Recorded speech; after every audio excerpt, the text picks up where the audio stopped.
Sir, you're charged with especially aggravated kidnapping. You're also charged with aggravated assault, and you're charged with theft of a firearm worth less than $2,500. You're talking about stuff that is not relevant.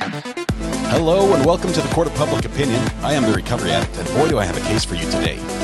Why is the dog chewing on this guy? I think they have got the wrong guy there. Got the wrong guy, and the dog was biting him. He roughing him up quite a bit. There's a lawsuit.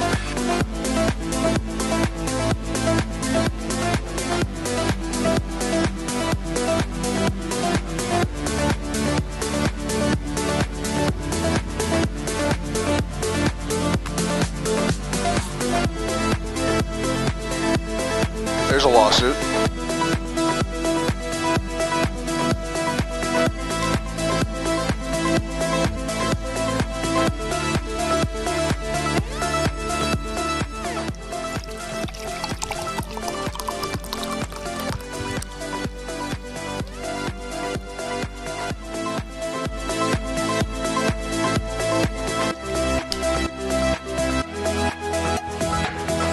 All right, welcome back from lunch.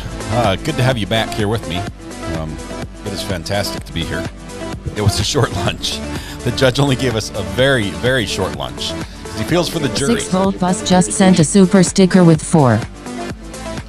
6-volt. I'll get to you just in a second. Thank you very much for the super sticker. First of all, I have to say a huge shout out to Portland Trailblazers TV, who came in first in chat and has won the internet, I believe, for the first time. So Portland Trailblazers TV, I was asking, I said, have I ever told the story about, I actually had the opportunity to film Damian Lillard in college, throughout his college career at Weber State University. Damian Lillard obviously being a person of significance to the Portland Trailblazers fans, but absolutely incredible guy. Just an awesome guy. Loved watching him through his career at Weber State, and even after I had left college, I went back and kept filming at Weber State for them, as that's what I majored in. But thank you very much, Portland Trailblazers, being first in chat. The internet is all yours. Good luck taking care of everything. I've actually made some changes on my side to try to fix the little buffering issue we had. I think we've resolved that. So have no fear, Trailblazers TV. I think you're going to be in good shape. Thank you all for popping in here. I just need a little bit of water. Sorry if I didn't warn you. I just did the water sound effect.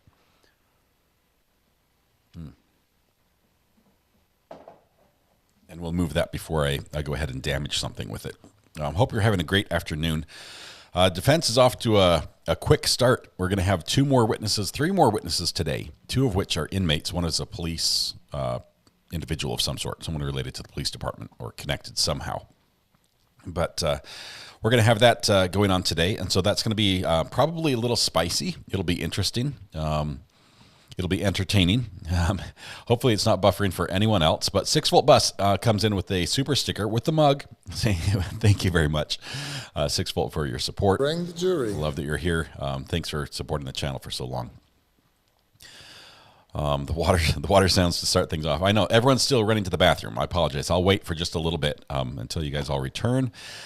My bad. I should have known. But it's all good. I do apologize. The burner phone, although available, is in my wife's possession right now, and she probably won't answer it. She's out on a run to pick up some groceries, which meant that when I went out to look for food, the cupboard was bare because today's shopping day. So I scoured the kitchen. Was checking in the freezer, all the compartments. You know how you look at the fridge and you know what's in there, but you start poking around anyway to see what's in there. Open the freezer, dug around through the frozen peas and things like that to see what was there. And I was able, in all my scouring, to find an already assembled, ready-to-eat sandwich. And I said, bazinga, there's my lunch. So I had a delicious ice cream sandwich for lunch today, out of the freezer.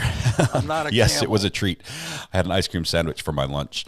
That's all I had time for. The judge did not give me enough time to do anything else.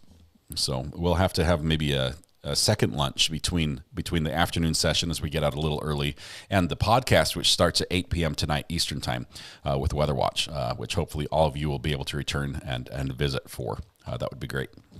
So with that said, a couple of you have been pointing out that the numbers this week have been amazing. You're talking about stuff that is not relevant. Talking about food. Food is always relevant. But a couple people have been mentioning there seem to be quite a few of us in chat this week. Basically, this case has become quite interesting.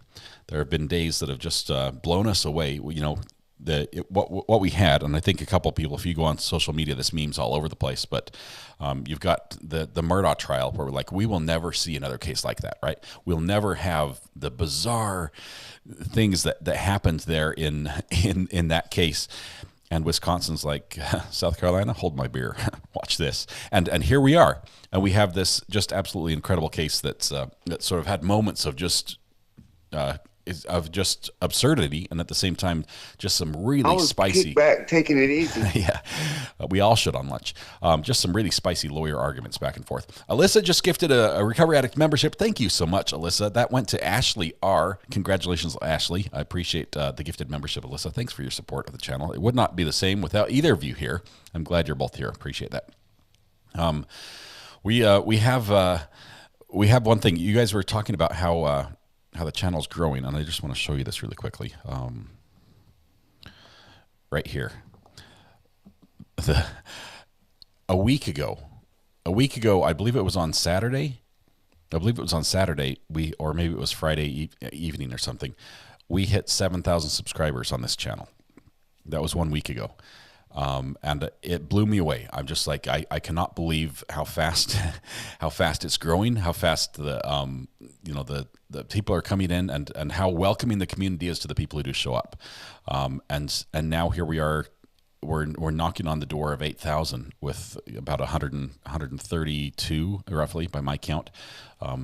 People left before we hit the net. James Peacock just sent a super sticker with 1.99. James, you're fantastic with those super stickers. I appreciate them. Thank you very much. I love that one particularly.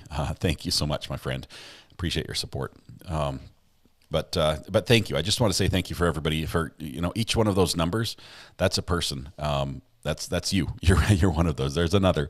Thank you so much for the support you're giving to the channel. Thanks so much for making this community a place where people want to come and they want to come back.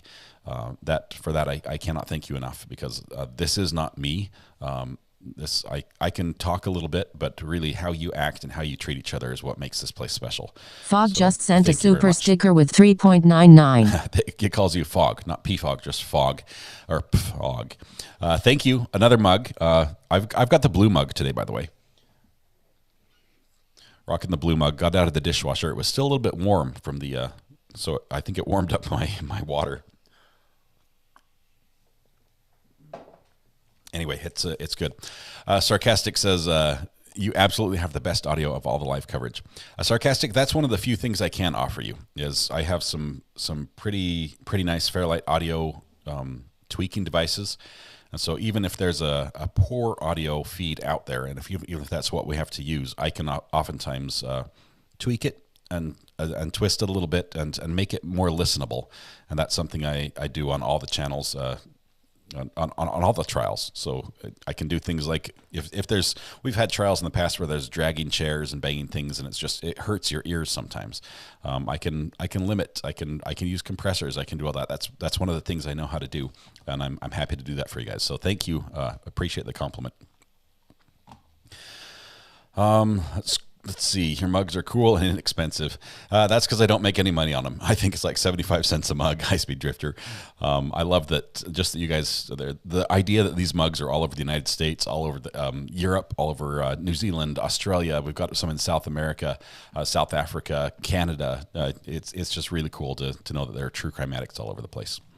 Okay, Ashley R. says, I've missed loads of this trial. You look good in green again, Ashley. Let me just say. I've missed loads of this trial. Is he going down? How's the daughter on cross? Ashley. Oh my goodness, Ashley.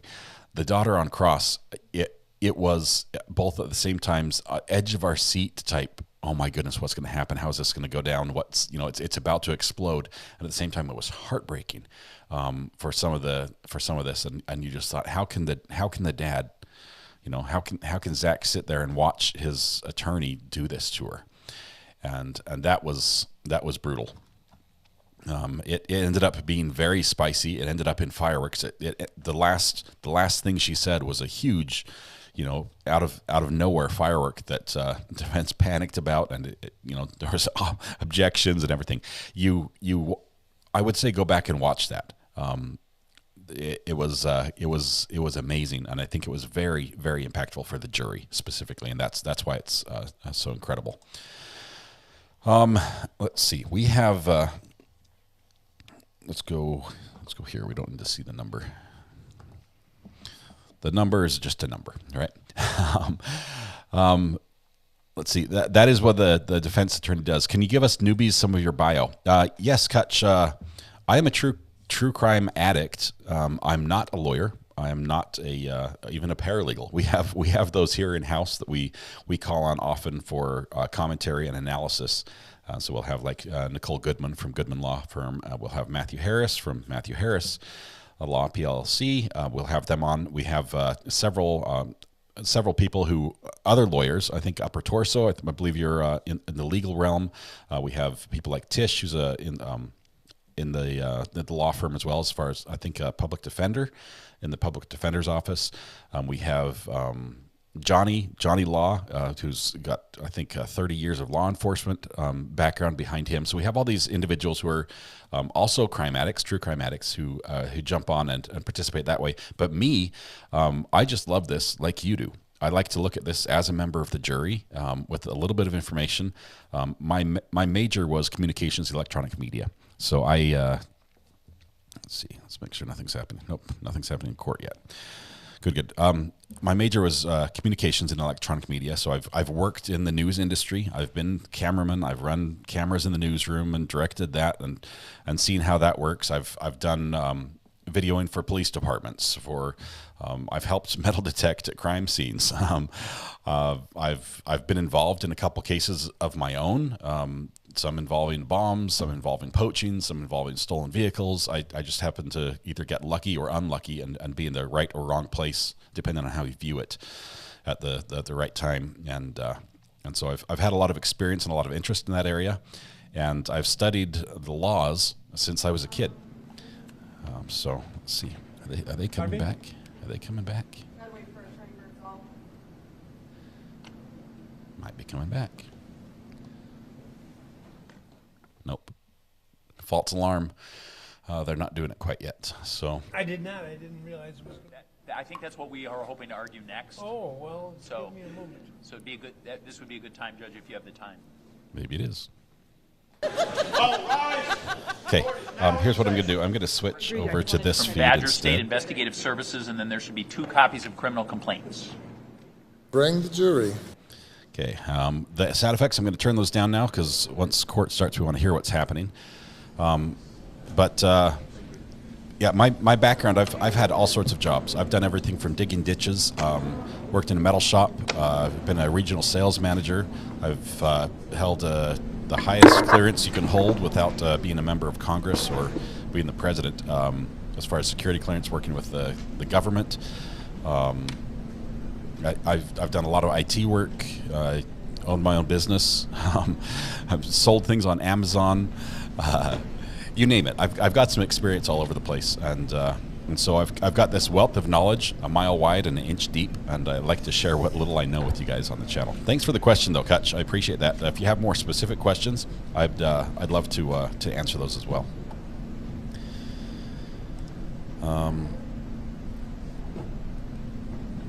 Judge took off his glasses. This must be serious.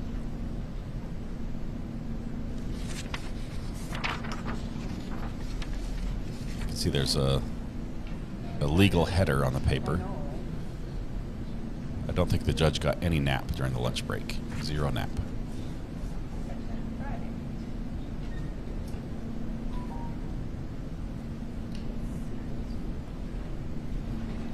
He's reading my resume. Unfortunately, there wouldn't be as many pages, I don't think. But Yeah, my last job was a contractor working with the worked with the Department of Defense in that capacity. It was awesome.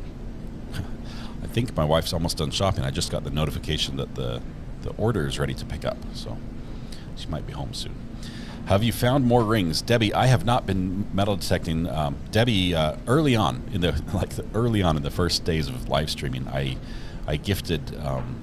I chose a random subscriber to give rings I had found metal detecting because I do a lot of metal detecting, and I sent you, I don't know how many rings I sent you. It was like 13, 14, 15 rings, something like that, on a little rope. And Debbie was the winner. She was so happy. I think she shared them with some of the other people in chat as well. But was happy to give that away. They're rings I wasn't able to return to the owners. A couple gold rings, mostly silver, a few tungsten carbide, but it was fun. Have I ever been a radio DJ? I took a class on radio DJing, so I know what it means to hit the post and miss the post, and usually I miss the post, if you know what that is. But I do enjoy audio, and I'm a bit of a techno gear collector. So someone had asked earlier, which came first, the gear or the channel? The gear came first. I've been amassing this gear for several years, and just at the end of November, basically, just started, or I guess October. Oh, it's the end of November. Whenever the DB case was, I started live streaming there. Just put together all the pieces I had. I would not recommend doing that. I would not recommend buying all this stuff just to start a channel. I'd recommend starting with what you have and then slowly adding gear. And if you want to do that and want some advice, do reach out to me. I can definitely help you. How does Zach afford the private law firm? Stephanie, we know he had a little bit of a grow operation in his yard, in his house, and that may have given him a fair amount of cash each time he harvested the crop. I think the $50,000 cash they found in the house is probably confiscated, but he might have more money in the bank that they can't prove was drug money. So I don't know if that's what he's doing, exactly how he's doing it, but it sounds like he had some money somewhere. He could also have family that's helping out. Zach has lots of hidden cash. Who sells weed? The defendant was accused of selling weed. He's got other charges that are pending on that case, so has not been convicted yet. But we've heard plenty about it in this trial. Someone needs to use a metal detector on him. On Man Bun. Lisa Wilmot says, I did a very quick scan for the rock and roll clip, the Murdaugh trial. I think it might take some digging. Can't remember what part of the trial I heard it. The dozen eggs comment too. Oh my goodness, the eggs in the Murdaugh trial. That was hilarious. The jurors getting excused for, possibly talking to someone she shouldn't have, and that's a no-no. But they're like, okay, just grab your stuff and go. You've got it all with you. You're like, no, I've still got my bag and my eggs, dozen eggs in the juror room. That was, nobody had that on their bingo card. Nobody had the dozen eggs. Let's see. Just ordered my pink mug. Thank you very much, Sassy Girl. I did restock the inventory, so the pink mugs are back in stock now. Thank you so much. 47 in cash found on him during the arrest. That would disqualify you for public defender. Yeah, it's hard to say I don't have the cash when we have arguably what's more than what some people make a year on you in 20s. Any advice on keeping your infant from drinking their bath water, Charlie? Yes, wait a few years, they will stop. And that's my advice. At that age, they need, if they're drinking their bath water, they probably need supervision throughout the bath, and just when if you this is actual advice, if they get to the point where they try to drink the bath water, then the bath time is done, and then they know that if they drink the bath water, the bath time is done, and eventually they'll associate the two together, and you might break them of the habit. The egg thing cracked you up. Oh, rando. Seriously, you went there. At $8 a dozen, no one was surprised. These were like cage-free, non-GMO. These were the good eggs. They're more than $8 a dozen for those. But one of the jurors just apparently had a lot of chickens and mentioned that, and the other jurors are like, hey, I'd take a dozen. And I think if you listen to that carefully, that he brought, or he or she, whoever brought the eggs, brought eggs for everybody. And so there were probably 12 dozen eggs back there in the jury room. Let's see. Was there not a bank receipt for that money too? There was a bank receipt, but it didn't show. It didn't show the balance after he withdrew his money.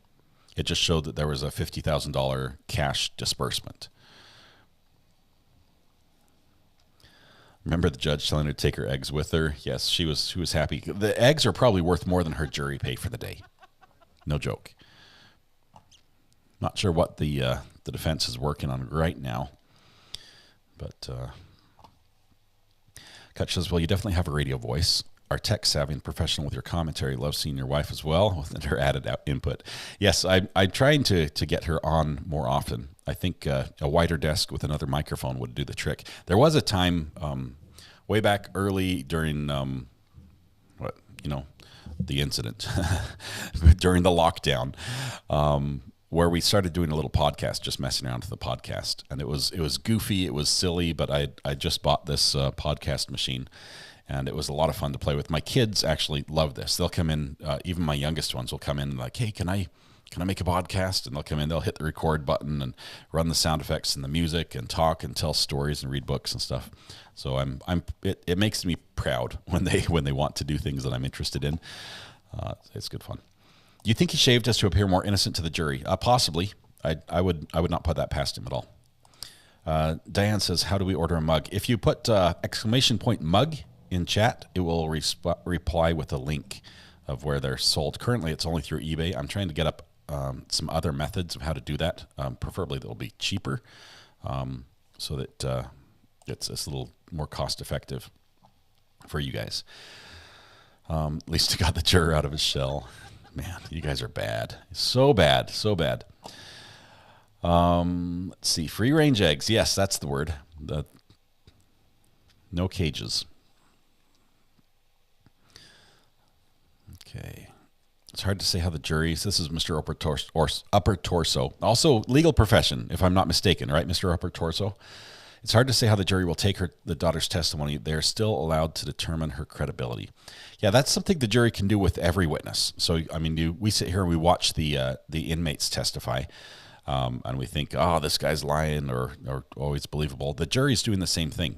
And there are some witnesses that they can say, based on how they're acting, how they're answering, how forthcoming they are, things like that. They can determine how truthful they feel the witnesses being, and they can discount part or all of the testimony of that witness based on just their own observations.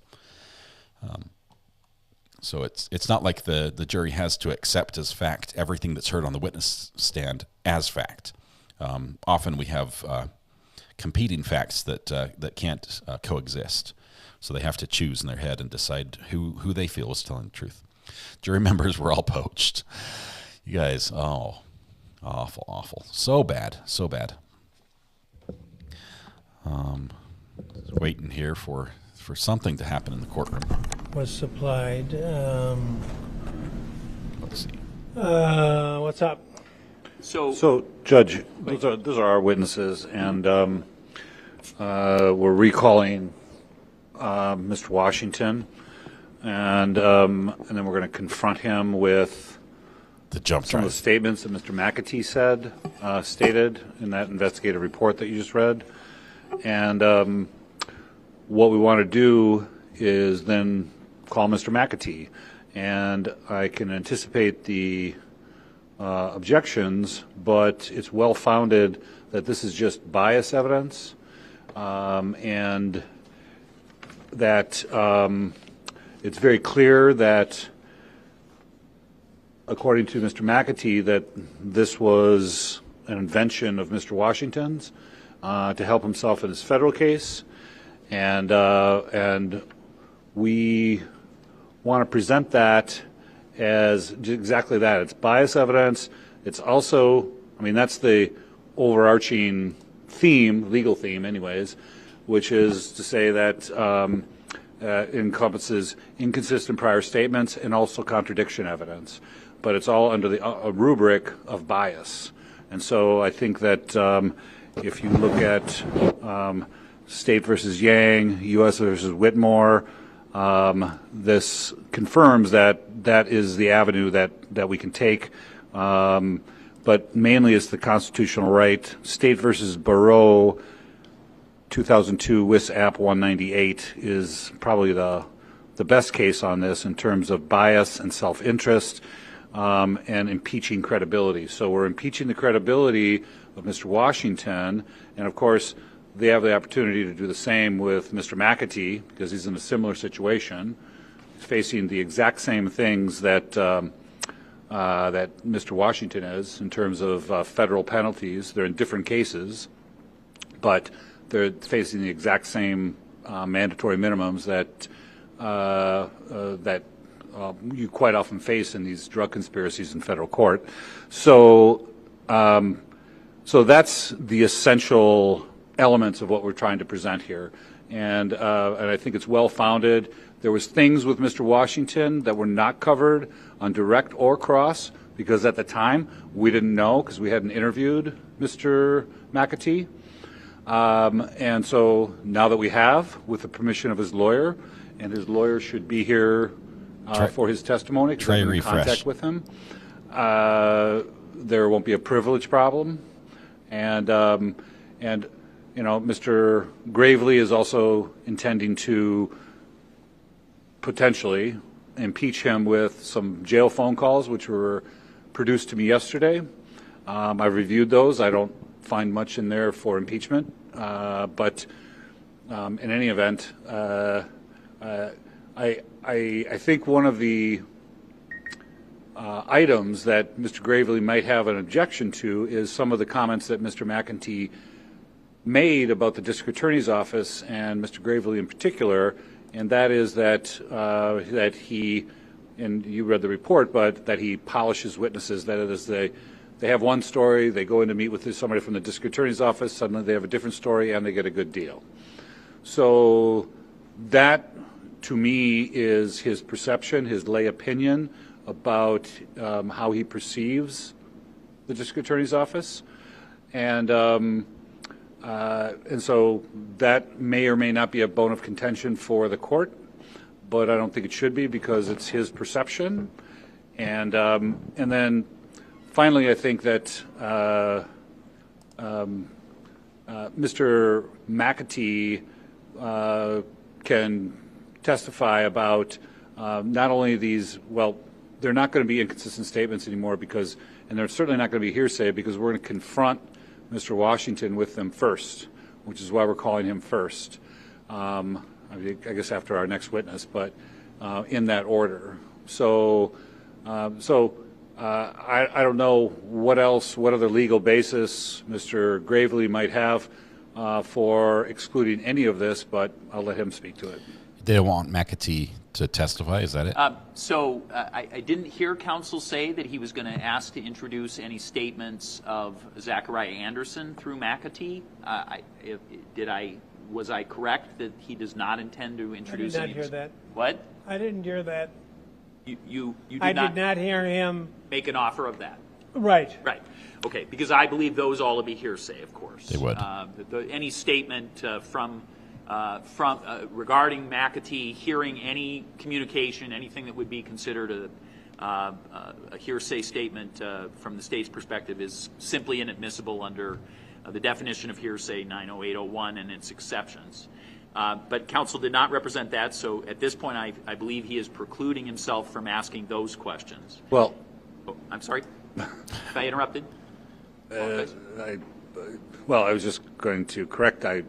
Saying they're not hearsay because he's going to have a chance to confirm or deny them, Mr. Washington is. And so I'm going to ask him specifically what was attributed to him. He'll deny it, and then I'll ask Mr. McAtee. No, I'm sorry, counsel. No, he's talking about he's talking about a concern that you may attempt to introduce statements of the accused through Mr. McAtee. And you might want to know that Mr. O'Bear is behind you wagging his head no. No. So that appears to be the consensus. I will always take guidance from Mr. O'Bear, but No, but it's more of an absence of statements. In other words, Mr. Washington says, What we're doing now is we're talking about something that isn't an issue right now, because while it's true he did not exclude that possibility, which is what you said, he also did not advance it. So I'm not going to touch it. It's not on the floor right now. If he tries to do that, we'll have to look at the rules and apply them. Okay, well, that. Generally, under State against Johnson, as you well know, the defendant's statements are gauged by the same hearsay standards as anybody else's when offered on his own behalf. So we'll leave it at that. Okay, so then in terms of the absence of statements, I just want the court to have this so that we don't have, I'm hoping to avoid our long pauses that the court has, been concerned about, and that I think all parties are at this stage of the trial. So, I think this is a sincere effort from both sides to try to give the court our arguments ahead of time so that we do not end up in that situation each time. So I have quoted multiple times with a little bit of relish a case State v. Tabor, T-A-B-O-R, because of the wise circuit court judge who made decisions in that case. It is at 191 Wisconsin 2nd 492 Court of Appeals case. And it's a 95 opinion. And the court, this is it's an analogous situation in terms of the absence of something, right? Criminal conduct, those kind of things. So in that case, in Tabor, the court ruled that in a sexual assault case, you could not bring on additional people to say, well, he didn't commit a sexual assault against me, and I was similarly situated, those kind of things, right? And the court said that's irrelevant. On the basis of relevancy, you said the fact that a person has not done some injurious conduct to one person is not relevant to whether they have done it to another, even if there's a similarity of situation. The Court of Appeals agreed with the court. The Court of Appeals felt that the Honorable Judge Bruce Schroeder was completely correct on that matter. And to me, this is an analogous situation, right? You could have 50, 100 people in the jail, all of whom could say, yeah, he never confessed to me, never confessed to me. It's irrelevant. It's irrelevant for the reasons that you outlined in Tabor. That is my argument about the absence of something happening with people who have some similar situation. Judge, I think we have a moment of consensus in me indicating that I think that Marquand Washington, in light of this investigation, can be confronted. So I do not take issue with that, with whether he made these remarks to Mr. McAtee. If he denies that he made those remarks to Mr. McAtee, then I believe it would be admissible to have Mr. McAtee take the stand. Obviously, if he denied that, I apologize. I think I said admitted. At that point, I think I'm not disagreeing that anything Marquand Washington said regarding this issue can be asked of Marquand Washington, and then I think there's a hearsay exception that is appropriate. The one thing I do want to say is, if I read this investigative report correctly, he is prompted in what appears to be a decision based on his jail phone calls, which is a change of decision. He's prompted after hearing the testimony of Mr. Marquand Washington on the radio, and so I am concerned that that may be a vehicle that the court should at least pay attention to in terms of whether. So that is the only piece there. In terms of the reputation, and it doesn't say DA's office. Counsel said that he was talking about the DA's office, but according to the investigative report provided by defense counsel's the person in defense counsel's contract employ, he says the DA in this case is a master of polishing witnesses. This would be a pure speculation unless he's speaking about his own case. And he appears to have heard this from inmates, which would mean that, of course, his basis would be hearsay. He goes on to say that people who have had prior recanted or corrected witness statements then turn out in light most favorable to the state. And he goes on to conclude that this prosecutor that he is describing he's heard about this mainly in domestic violence cases, and I think the court knows that in my last 15 years of employment, which would be during the time Mr. McAtee would have some basis of hearing rumors or gossip or statements from parties, that my assignment has not involved domestic violence, and so I don't know when I would have interviewed a domestic violence recanting witness in any case. Obviously, some homicides are domestic violence, but that would not involve a recanting witness because those individuals are deceased. So we would end up having to put on a witness, theoretically, who would describe what my duties have been over the last several years and who would describe whether I have handled any domestic violence cases. Any deeper into this? Yep. I think you're presupposing I would be receptive to this opinion evidence from Mr. McAtee? McAtee anyway. Are you intending to offer that? Reputational evidence about the prosecutor? Yeah, it's not necessarily reputational. Well, I guess it is. Yeah, but it would be opinion testimony rationally based on his perception, having spent a lot of time at the jail and seen people come and go, and so he doesn't need to get into specific instances. But there's yeah, no way. So there's that no would way be they're part. going to allow that. He's just a Republican.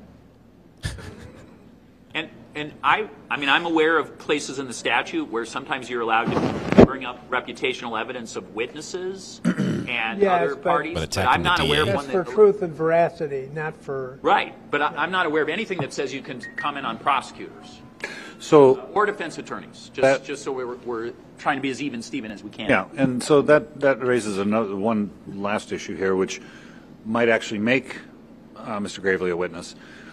So we were the defense team, excuse me, were contacted by a number of people and were sent clips of Marquand Washington's direct testimony, and in particular, and this was people watching Fox 6, etc., and of course I did not see this because I was up questioning him, but the clips were essentially, Judge, that you remember. I don't know if you remember the testimony about him describing Zach in his sleep, and he said, "quote die, die, die, motherfucker," end quote.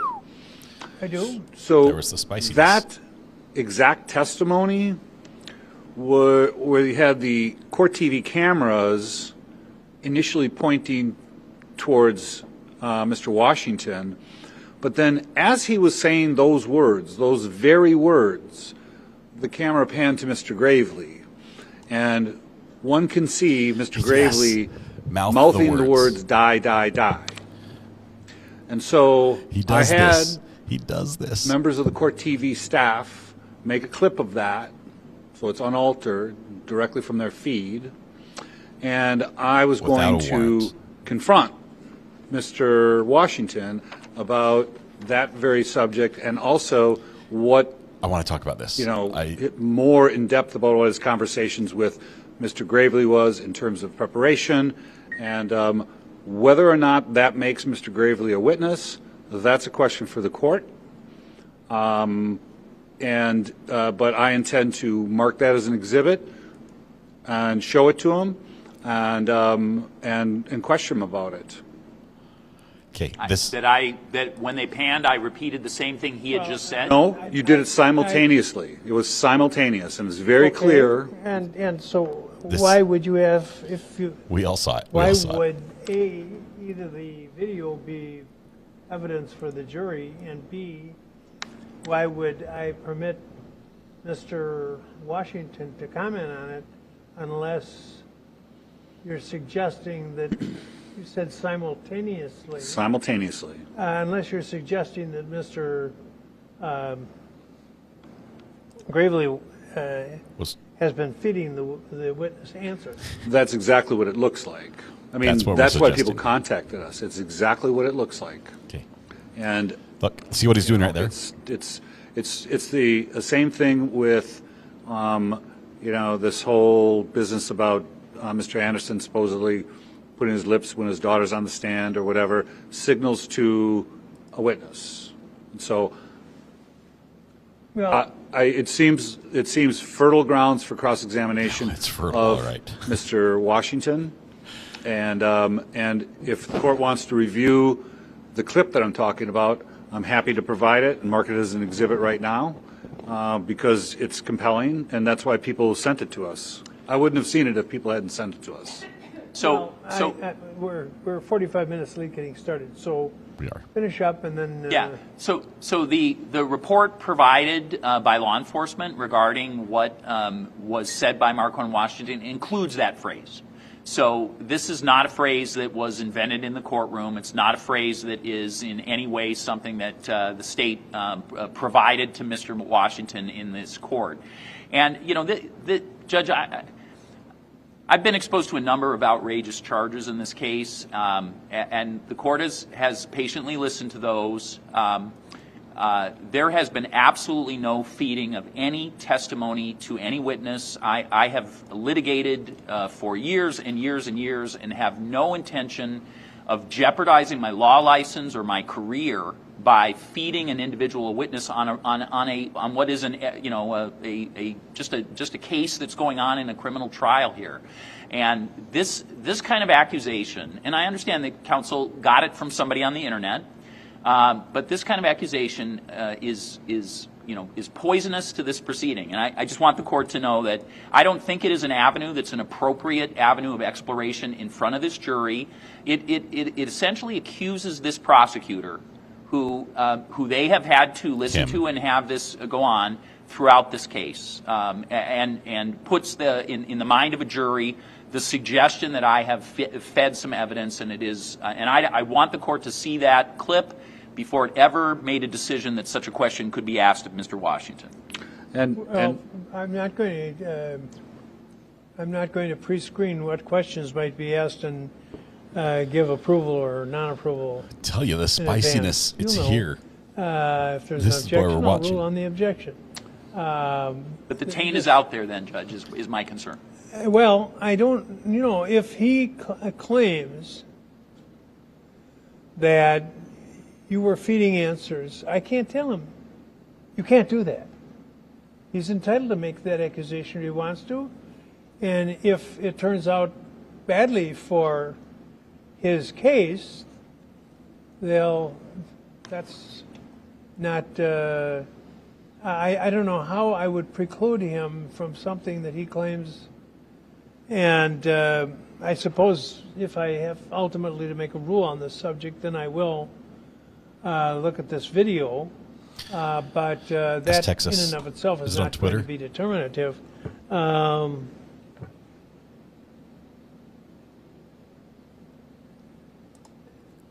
My wife has the burner phone. I will tell you. using the Well, I'm Mac not right going now. to say that.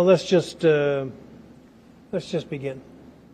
Judge, if I could have the witness come in to take the stand. Oh, we're gonna have the witness brought in before the jury's brought in. We're starting with an officer before we get into the inmates. Because it'll be a quick witness, so then we can get. Well, where is the officer? He's outside because we were discussing other witnesses' testimony.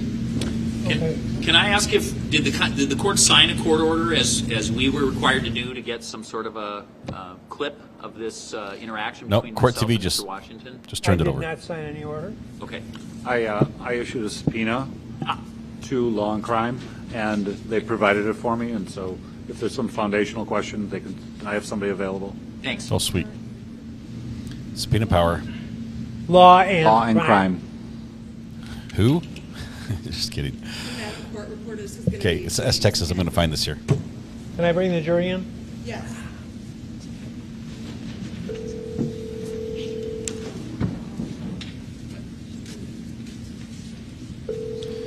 I'll get you this clip. It's going to be spicy, though. Would you come down, please? Yes. Thank you.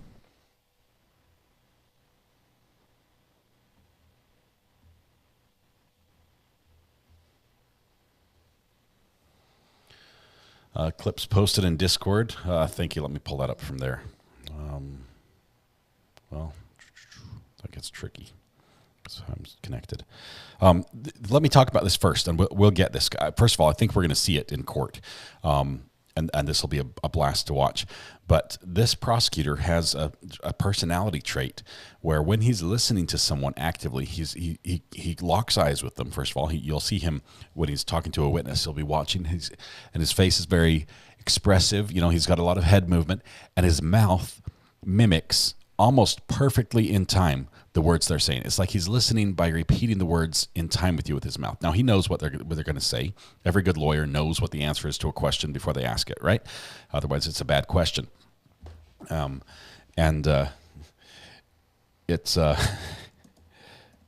something he's done the entire trial long.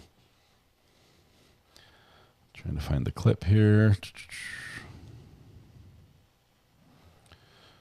Fox 6 Milwaukee.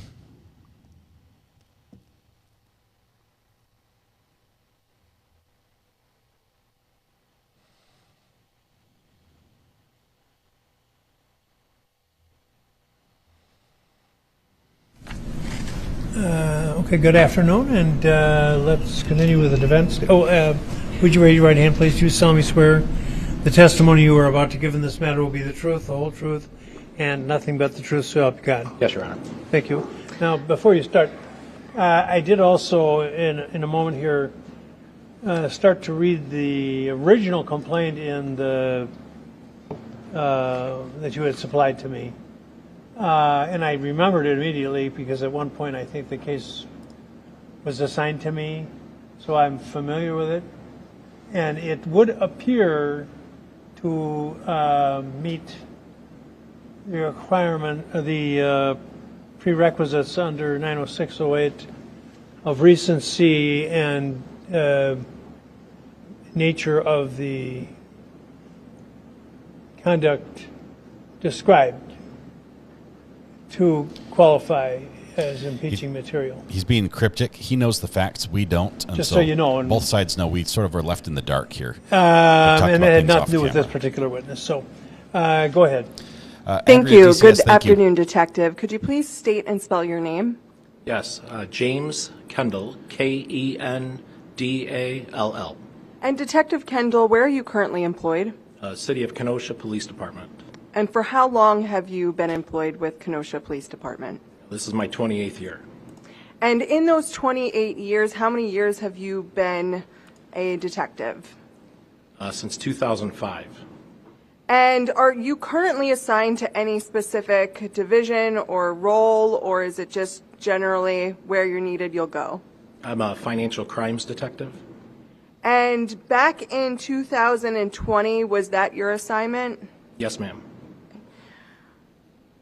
I'm going to jump to May of 2020. Do you remember being involved in an investigation regarding Rosalio Gutierrez? Yes, I do. And what was your role in that investigation? On a specific date in May 2020, I was requested by the Detective Bureau Supervisor to follow a vehicle from one evidence storage location to another. And do you remember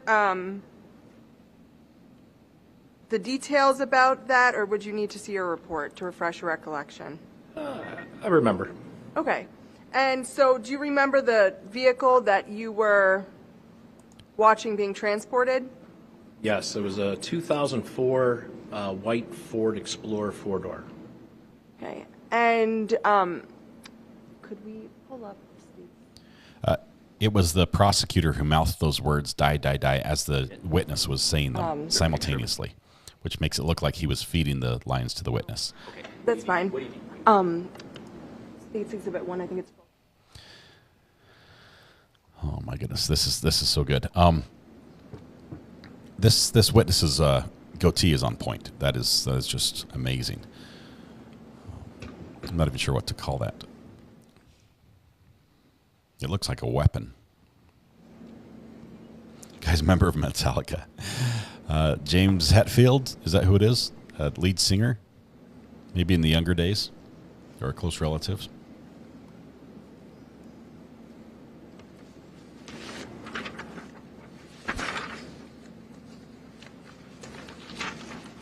Okay, if you could just look on the screen, I've pulled up State's Exhibit 1, Photo 1. Do you see the vehicle you were just referring to in that photo? Yes, ma'am, I do. Could you just describe where it is for the jury? It looks like it's in an apartment building complex in the parking lot. Okay, it's that truck in between the squad car and the four-door vehicle? Yes, ma'am. Thank you, counsel. So you followed that truck and Now I lay you down to sleep. Was There's it your Metallica Jensen's tow reference. yard or a different tow yard? Do you remember? Jensen's tow yard.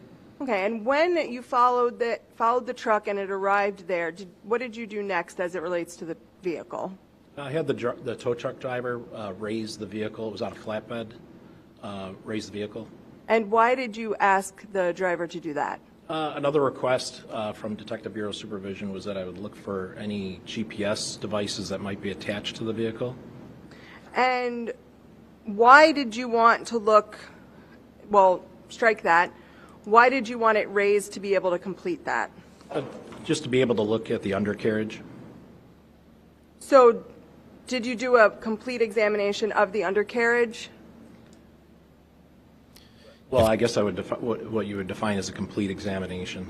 Do the roll up What type first, of and then you'll see examination everything did else you on do Discord. in your search pursuant to the other officer detective's request? Look for anything that was obvious. It's a 2004 Ford vehicle that has Wisconsin winters underneath it, so it's pretty rusty. So I was just looking for anything that might be obvious that would stick out. And did you find anything? No, ma'am. Did you also search any other areas of that vehicle? The inside cabin, I recall that the vehicle had a bunch of tools in the rear of it, as well as in the interior. So it was just a couple of locations in the council that I looked for. Did you remove any interior portions of the vehicle to search anywhere? In my report, I refer to removing the consoles, but that was the glove compartment, just to see if there was anything that had been installed behind that, and then the fuse panel for the vehicle to see if there was anything installed there. Did you find anything? No, ma'am. I have no further questions for this witness. Wow. Detective Kendall, this was an activity that you conducted on May 20th, 2020? Yes, sir. So in the evening hours of May 17th, 2020, do you have any idea whether any kind of GPS device might have been mounted on that vehicle in any fashion? So I'm going to object to speculation. Well, the question itself inquires whether he has any idea. That in and itself is not speculation, but the next question would probably be loaded with it. So you can have that answer, though. I'm sorry, can you repeat? Sure. Well, I'm going to ask you a hypothetical question instead. If someone had removed a GPS device that they had placed on this vehicle 2 or 3 days earlier, let's say on the 17th of May. Judge, I'm going to, no, because at this... My hypothetical, counsel. If I Well, could finish. Your hypothetical is argumentative. Quiet. Don't get on his bad side. He will put you in your place. Finish your question. Thank you.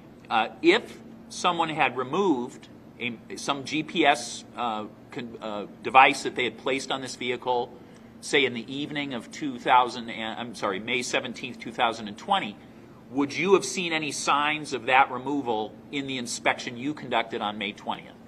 I'm going to object as it's argumentative in the form of a hypothetical question. No, he's actually, it's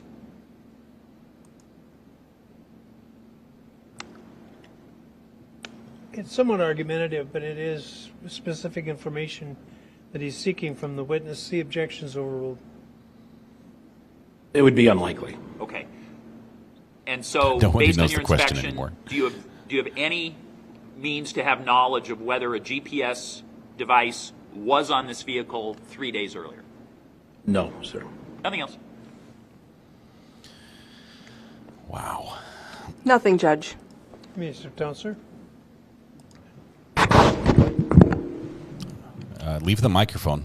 Would the witness please return the microphone to the stand? I think he took it with him. Thal, good to have you here. Welcome in. It's spicy already, and it's getting better. At this time, Your Honor, the defense will recall, Marquand Washington. Here we go.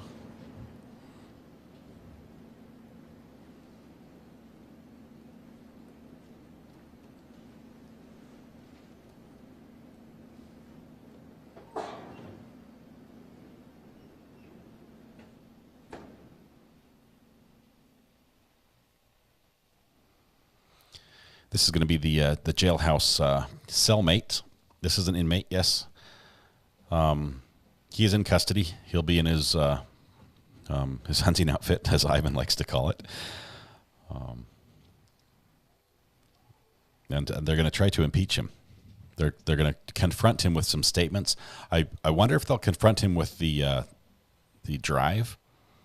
jump drive that was confiscated from him that he supposedly bought from Zach while they were cellmates, and then illegally or against court orders made a copy of his own court documents, which they'd been sealed, which he wasn't supposed to. From his prior testimony, Judge? Yes. Okay, thank you.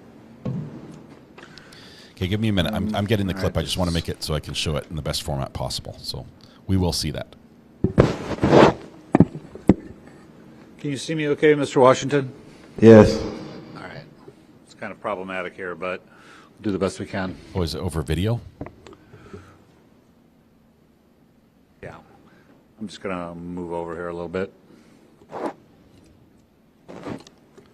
No, he's there.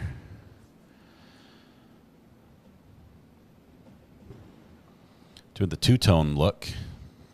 Got the blue or gray and orange going.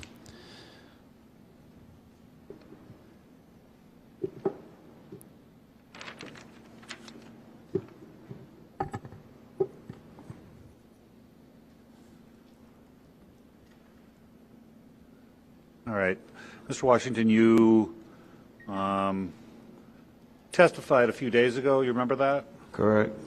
Where Mr. Gravely asked you some questions and I asked you some questions, right? Correct. All right. So, but there's been some development, so I want to ask you some more. If you don't understand any of them, again, feel free to ask me to repeat them, okay? Okay. And if you want to take a break or confer with Mr. Gravely or with your lawyer, that's fine too, okay? Okay. So, I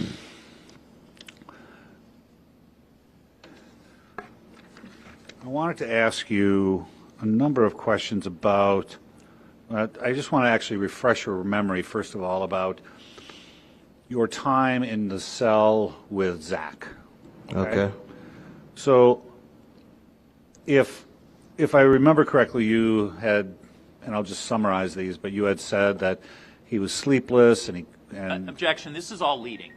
So this is a recalled witness. I'm object leading. Well, Judge, first of all, this is originally the state's witness, so I would ask for some leeway to treat him as a hostile witness. I think that's fair. Well, it is somewhat leading. It is strictly cross-examination, but up to this point, I think I'm going to overrule the objection. Go ahead. Okay.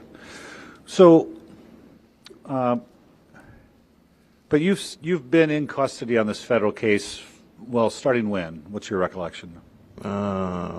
Since October 19th of 2021, I believe. Okay.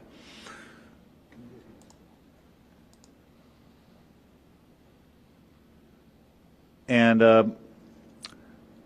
during that time, there was a period of time when you were sent to segregation or the hole, right?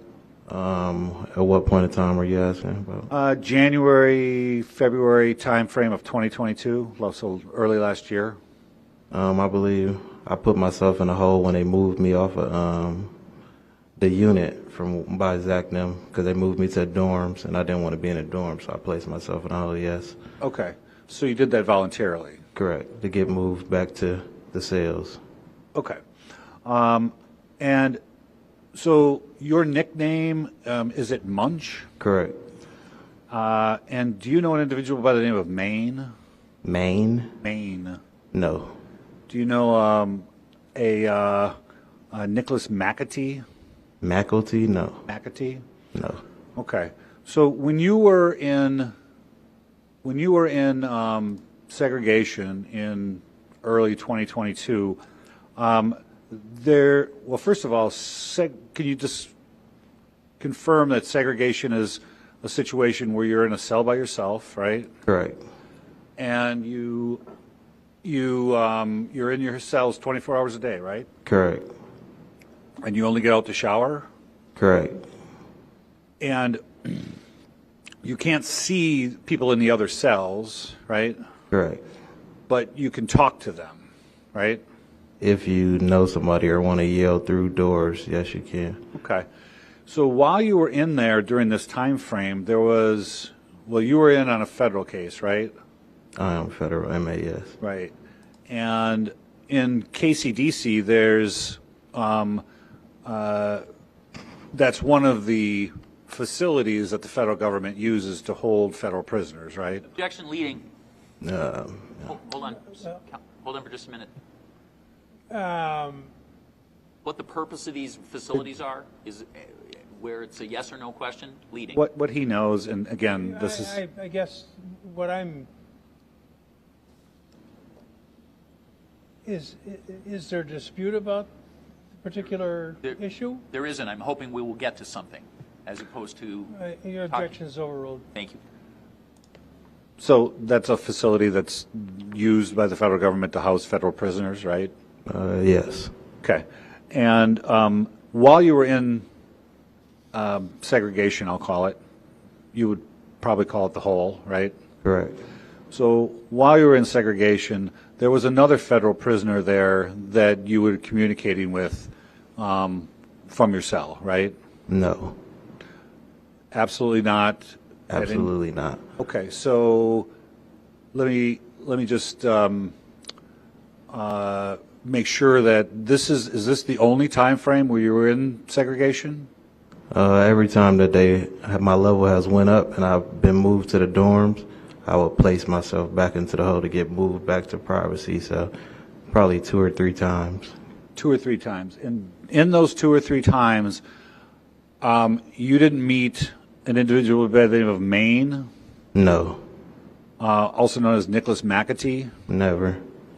And so you didn't say, you weren't talking about, like, you didn't have a conversation with him about, quote, jumping on other people's cases? He's already testified he doesn't know the person. So by definition. Well, I will say that when he was asked the question, he was asked about McAtee, and I believe that the answer was, I think you said McAtee? But I was trying to pronounce whatever name he said. Well, I understand, but so it's not entirely clear to me that he really understood who the information was desired about. So the objection's overruled. Okay. You made a statement talking about how easy it is to, quote, jump on other people's cases, right? No. You made a statement that says, quote, you have to find a way to put yourself on someone's case to get time cut off your sentence, end quote. Absolutely not. You made a statement after someone inquired about how you do that. You said, quote, you have to get a person to talk and find out about their case and make yourself part of their case, right? No. Wow. You made a statement that says, quote, what if you, well, you were asked, what if you don't know anything about the case? You said, quote, then you lie about it. You said that, right? No. What are the dates on this? Well, you tell us. When did you say those? I never said that. Okay, well, then the dates don't matter, do they? Objection. That's it. Hold on. Okay, all right. I withdraw. I withdraw that. Stop it. From now on, you state your objection and you're done. All right? We're going to excuse this witness. that was kind of an argumentative question. It was. I withdrew it. It's too late. So you also stated, when asked if you would lie about somebody's case, quote, absolutely, I do what I need to do. It's either them or me. I would just go and tell a detective that I know some information about a case. If I have to make it up, I would do it because it's either my life or their life, end quote. That is a lie. Okay.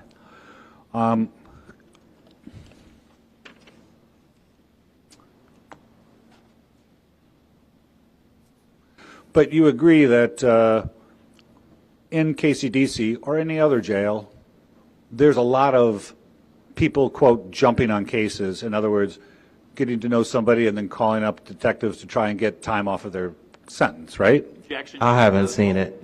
Just hold on. If there's an objection, you wait until I rule on it. Now, I didn't hear your objection. I think it's irrelevant and would call for hearsay. Overruled.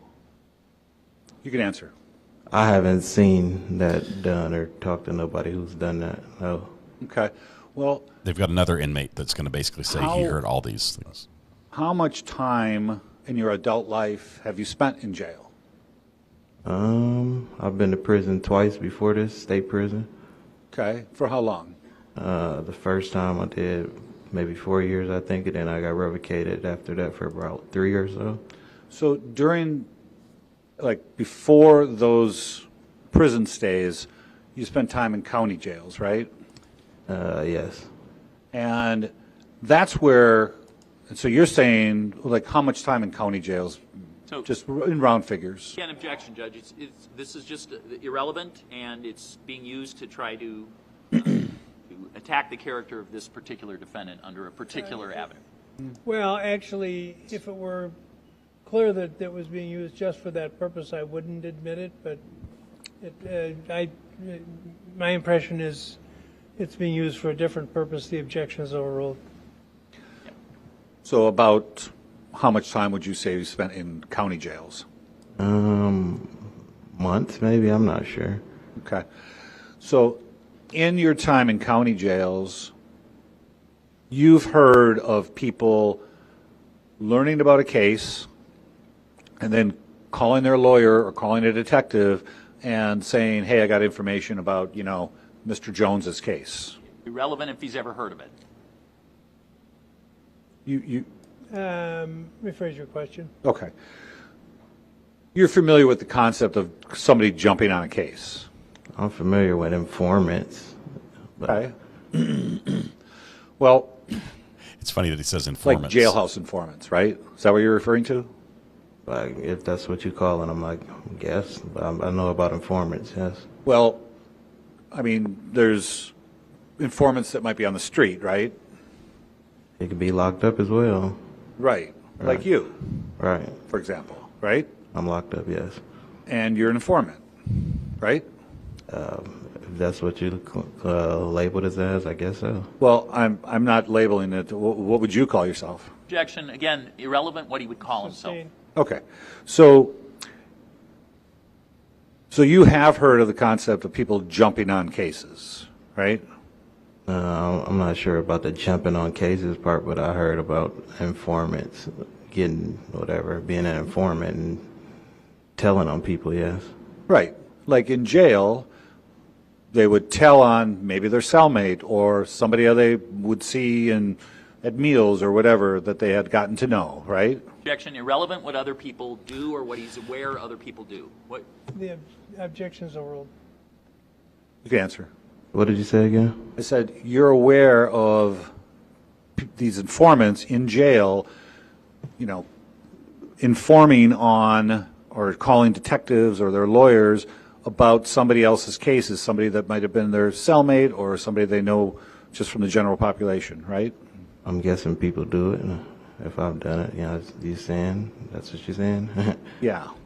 So you're familiar with that concept, right? I guess so. And some of those people just flat out lie to try and help themselves, right? Speculation. Objection. It would incorporate some. Thank you, Frida B. Speculation. I'll rephrase. those people that are doing it are out to help themselves, right? Objection against speculation. The objection's overruled. I'm not sure what other people do things for. Good answer.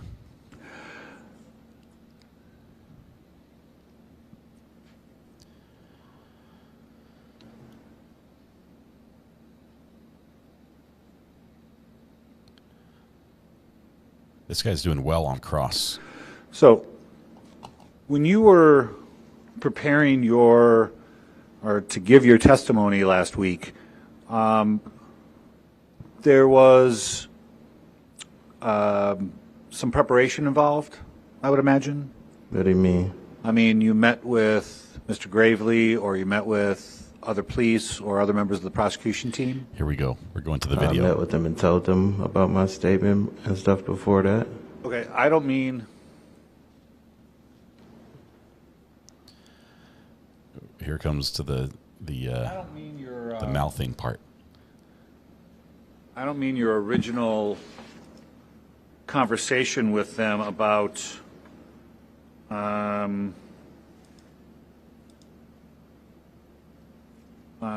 the statement you gave on January 18th of 2023.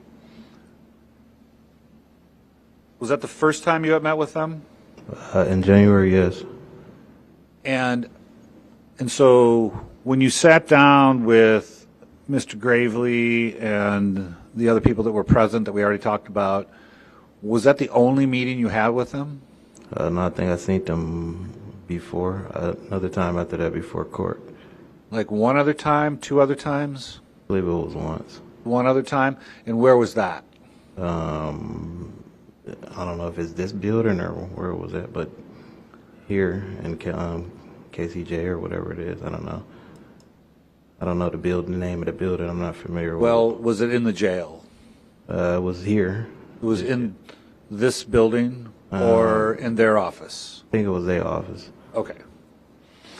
And so how long was that meeting? Not long as the first meeting. What, that was their okay, no. All right. That was the meeting where you first gave a statement? No, this time when I met with them and I seen them, that was the second time I had seen them. Okay. Because I thought you just said it was the first, but okay. So now we're clear. That was the second time. And it was just those two times? That I'm aware of, yes. Okay. You think there might have been another time you weren't aware of? No. Okay. So just those two? Correct. All right. So, and so in that second meeting, that was to prepare you for your testimony that you gave last week, right? If that's what you call it, I guess. I don't know. Well, that was the topic of the discussion, wasn't it? It was, yes, to let me know everything that I had told them that they had went over it and stuff like that, correct. So they went over with you sort of reviewed what you had already told them? Pretty much, yes. All the stuff about Zach's sleeping habits, right? They just repeated what I had said to them, yes. So they were repeating stuff to you from the reports they written from your first meeting? Yeah, they read what I had said and let me know that they had made a statement about it, yes. Did they show you that statement? I didn't get to read it or no. Okay, so they just told you what you had said? Correct. Okay. And was it Mr. Gravely was doing that? Yes. Okay. The video's coming in. Was anybody else talking, or was it mainly him? Mr. Gravely. Okay. And Can I so hear you, sir? Mr. Gravely. So he told you, this is what you said before, this is what you said before, this is, just went right down the line, right? Pretty much, yes. Okay. And was this the point where he was saying, well, if you stick to this, I'm gonna look out for you, and I'm gonna go to bat for you with the federals? He never said that. Okay. So, but that was your understanding, right? What do you mean? That was your understanding that if you said the things that he was saying in that meeting, if you said them on the stand, then he would go to bat for you. That was your understanding. If you look at it, I guess so, yeah. Okay. So here comes the mic drop. So when you actually testified, when you were on this in that seat last Thursday, I believe it was, you had made a comment about Zach saying, quote, die, die, die, motherfucker. Do you remember that? Correct. And while you were speaking those words, you were looking directly at Mr. Gravely, weren't you? I'm not sure who I was looking at the time. Okay. He asked me, I think he had asked me the question, so I may have been looking at him, but I'm not sure. Okay. And as you were mouthing those words, he was mouthing them back at you, wasn't he? just sent a super I sticker can't with say I recall that. I don't remember that. Okay. One moment, Judge. All right. Now we've got it. We've got that Gravely read back everything to him, all the comments, that he was looking at him, and so the you video. don't have a recollection of that? Correct. Would it refresh your recollection if I played you a clip from Court TV showing that very moment? Objection, Judge. From the state's perspective, this is if this is something that's going to be shown in any fashion, it's not been disclosed. Well, the question was whether it would refresh his recollection, which would ordinarily not be, just be for the witness to observe. Well, whether it would refresh his recollection. In the context of asking, they explained what it was. I assume the purpose of that was to let the jury know what the item was. So I would object to the phrasing of it. And again, we've had no notice of this. This is not an item that's ever been disclosed. Well, yeah, I hate to do this. Jury's out. There goes Please the don't jury. talk about the case during the break. They use Law and Crime and Court TV interchangeably, VC, in this. I'm just going to see if this is the right clip here. Was there a time when you were... I'm going to pull this clip up just 1 second. When it appeared to you he was having a nightmare. Okay, so this is the right clip. It's a few minutes long. I'm not sure if we're going to have time to play it when...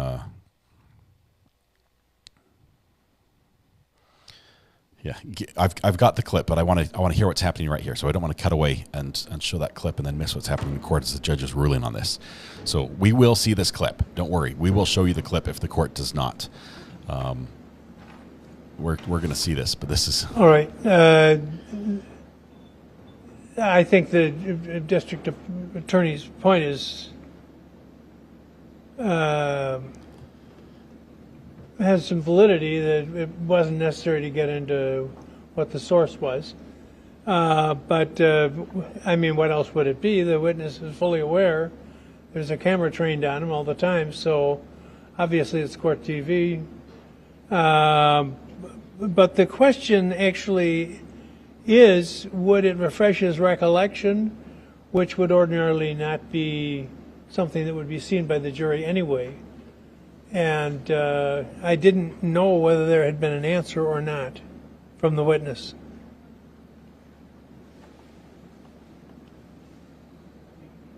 Quiet. Huh? No answer. So he hasn't answered. As far as there being no notice, I mean, how much notice can you have had? It just has come up. Has it just come up? Well, they haven't told us that. They have taken the time to do a subpoena. Well, when would they have gotten the video? Well, this was last Thursday, Judge. We are now that is 8 days ago. Right. So if this occurred last Thursday, counsel has not provided you any information about when that subpoena was done or what this is. We have a right to have notice of things that would ever be utilized as an exhibit or actually used for demonstrative purposes in court. Well, we're not at that point. Well, okay. Just for the record, refresh his recollection. For the record, the subpoena was yesterday, so I can. Well, probably he would answer the question. I'm just proposing to add. Well, the question is, if you saw a video of what he claims occurred, would that refresh your recollection on the question previous? Does that make any sense? I'm not sure how it would refresh. I don't remember. I said it's not. He doesn't know if it would refresh it or not. So let's try, because it might. That's not how it works. He ended his remark by saying, "I don't remember." He's already said, "I didn't see that." So how do you refresh? Counsel, just for a second. How do you refresh someone's memory when they have said, "I didn't see that and I don't remember"? Well, actually, the law on refreshment of recollection is that anything can refresh your recollection, whether the witness is familiar with it or not. I don't see the harm. I am going to look on too. Judge wants to see it as well. And in case we get further into this. Just so that the record is clear, I've just now been handed a copy of this. Nice. Rather than being handed a copy at some prior time, I've just at this moment been handed a copy of this item. I've got a video pulled up as well. We're all Thank good. you. It was subpoenaed yesterday? Yep. And when did you get it? Somebody from our team got it. I don't know. I just became aware of it. I don't know what date it is. Earlier this week, and then by the time I acted on it, so. Well, we weren't sure who the witnesses were going to be or what. So. Well, we'll see. Let's take one thing Let's at a watch time. the video.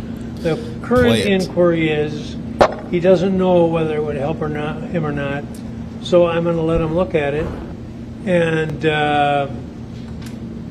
there's a separate issue in the event that the state desires to offer it.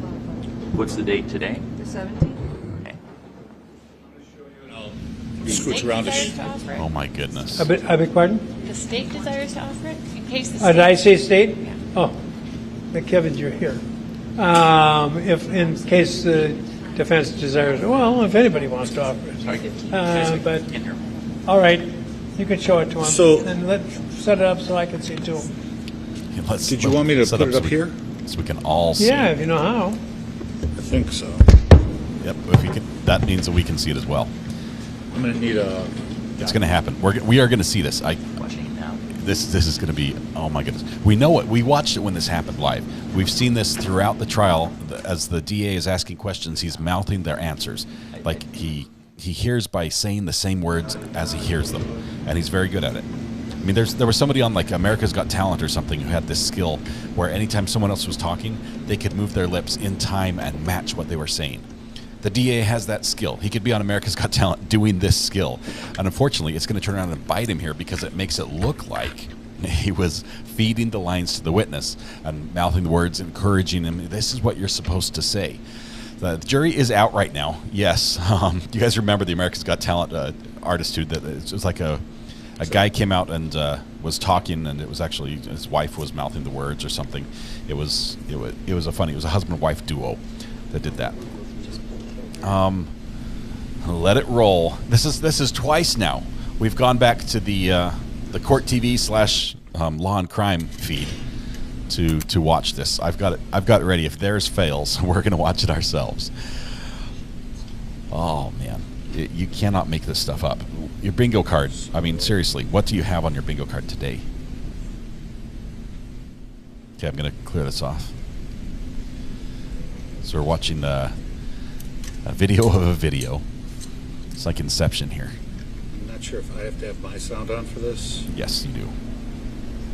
It's spicy, I'll warn you. We know what the last word is.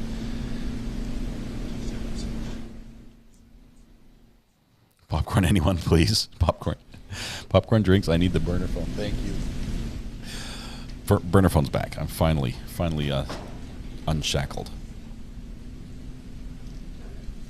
You gotta get the sound.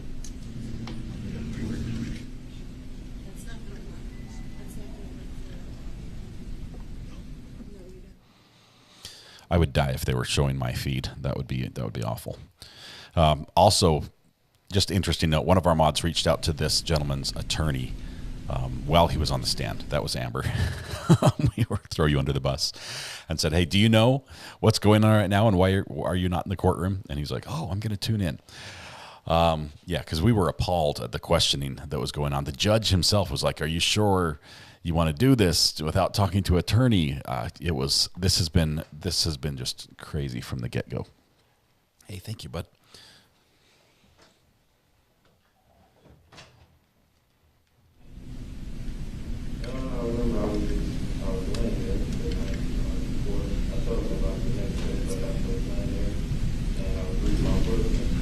We're going to play it ourselves if it doesn't work in here.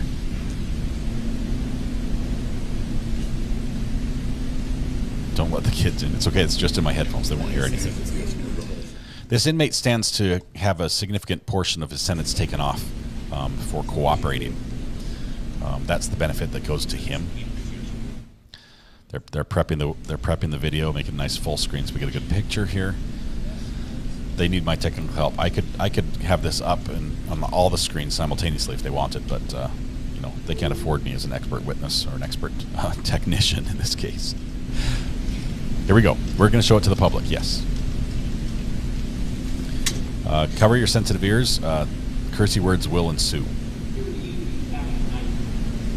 I don't know if we can get it louder. Seriously. I'm just going to play it myself. I'll mute them and play it ourselves. What do you remember about that? I remember I was laying there, and I told him about the next day that I was laying there, and I read my book, and I heard him shouting before he woke up. What did he shout that you heard?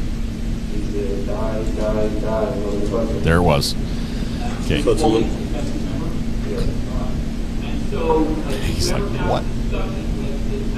Okay, we're going to play it ourselves. So that's not a perfect representation, given that there's some slag. Well, the pending question is Does it refresh his whether recollection? it refreshes his recollection. Right. So do you remember... So the witness has now been shown something he may not have been looking as you were at. speaking those words, Mr. Gravely mouthing them towards you? It seemed like, as I said it, he got to repeating it, but it didn't seem like he said it first or repeated it to me or something, if that's what you're asking. I'm asking if it looked like he was mouthing them towards you as you said them. Right there. No, I'm saying from your memory.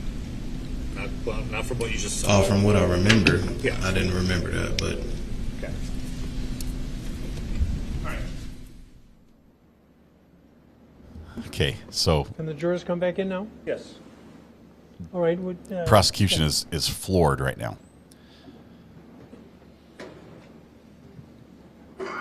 Okay, here we go. While they're coming in, we're going to play it ourselves. Ready? Let's do this. Come on. Of course, it's not going to work when I want it to. Hold tight. We're going to get it working.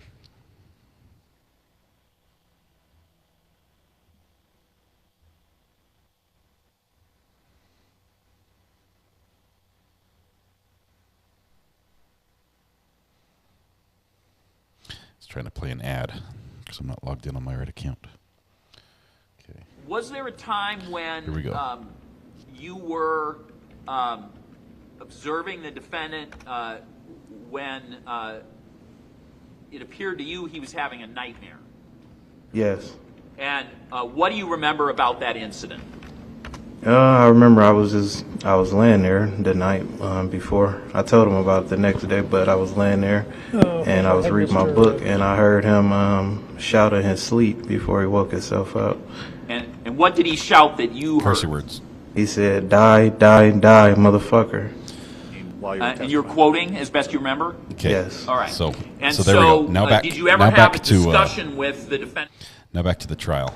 Jury's back in. We've seen it. We've seen the video.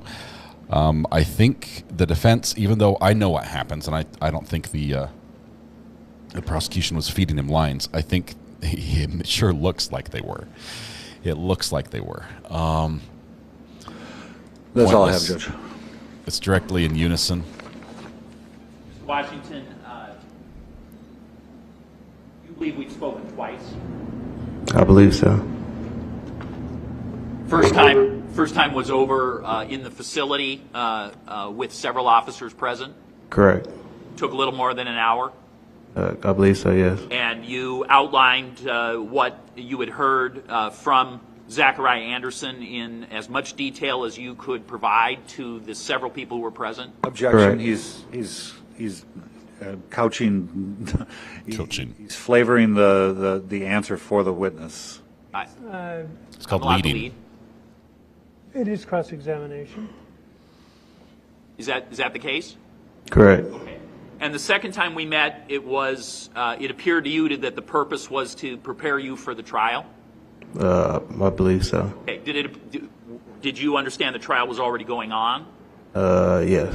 Did we spend around a half hour together? Give or take. Okay. And did I ask you whether did you and I go through the items that you had previously told myself and law enforcement at that previous meeting in January? Yes. And were there multiple people present for that meeting as well? Yes. Okay.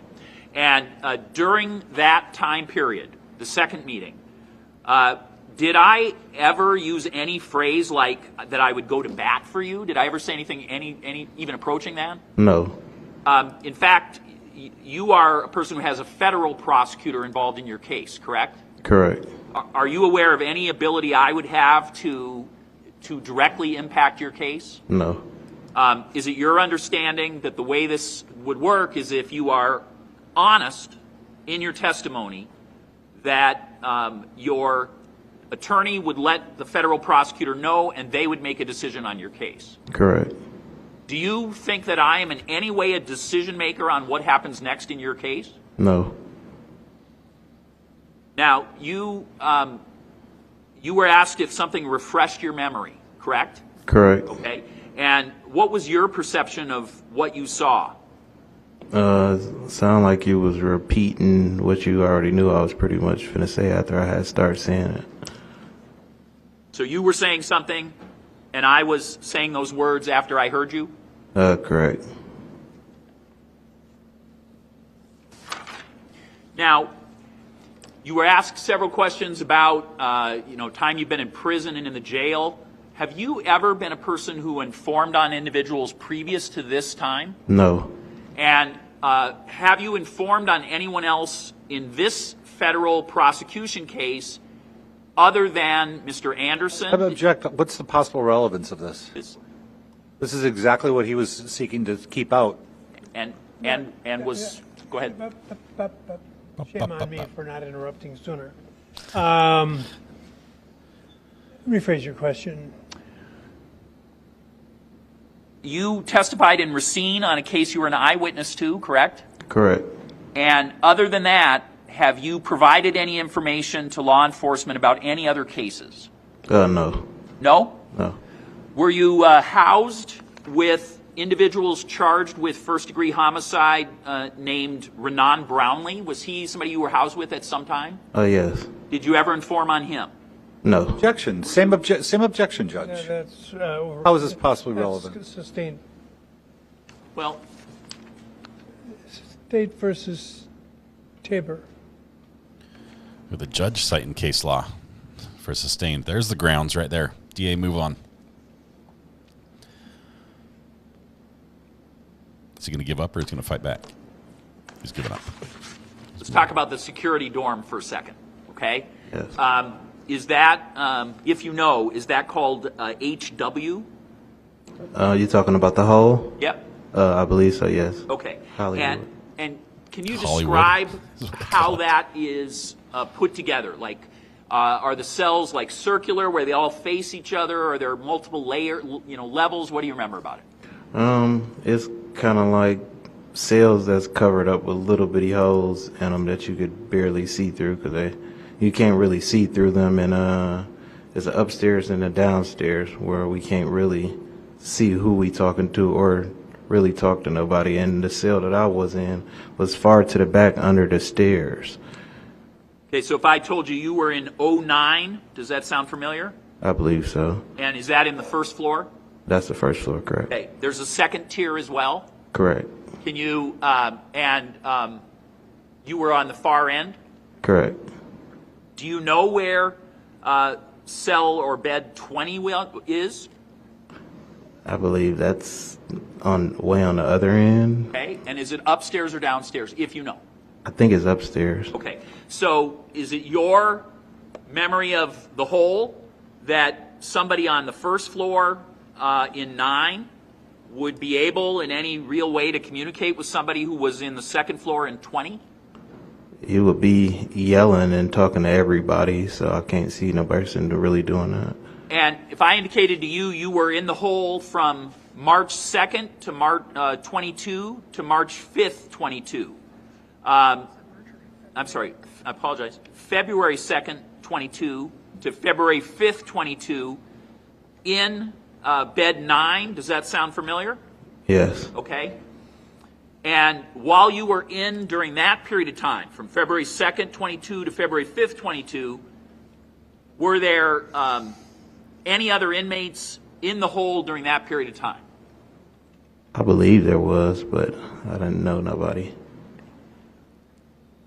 Have you ever been in the hole where only one or maybe 2 beds were the only ones taken, or is it always occupied with more people in your belief? Every time that I went, it was always occupied. By multiple different individuals. Now, Mr. Washington, do you perceive there being a physical danger in being a person who would be a federal inmate who would become known as a person who had jumped cases or informed on people? Yes, I do. Okay. Would you ever be a person who would yell out loud No. in a jail? Well, let me finish. In a jail setting, recommendations or details about how to be an informant? No. Why not?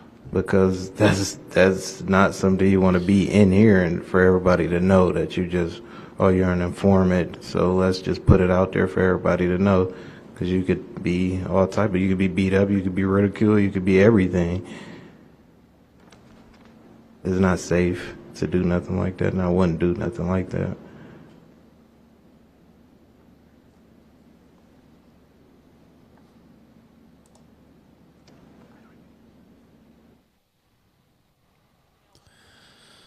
Oh, man.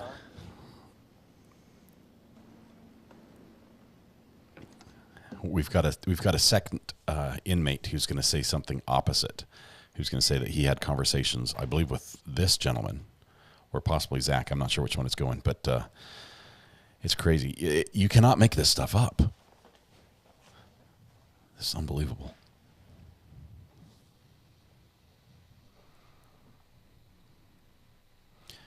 A lot of you are saying, why don't they ask him about some of these other facts about his deal and things like that? They've already covered that, and they can't just rehash that testimony again when they've called him back. So they can't go into that again. Thanks for the pinned message. Hey, there's Sadie in green. We haven't seen her much today. Also got the shamrock shawl on. The device she has in her ears and her neck that she's touching right there, those are just an amplification system of the courtroom audio. A lot of people, including the judge, have indicated that it's hard to hear what's happening in the courtroom because of the fans and the noise and everything else. So many people do use those. So many, as a matter of fact, that the judge had to tell the people in the gallery not to take them all. They were first come, first serve. You can't take them and save them for your friends so they can hear. Man.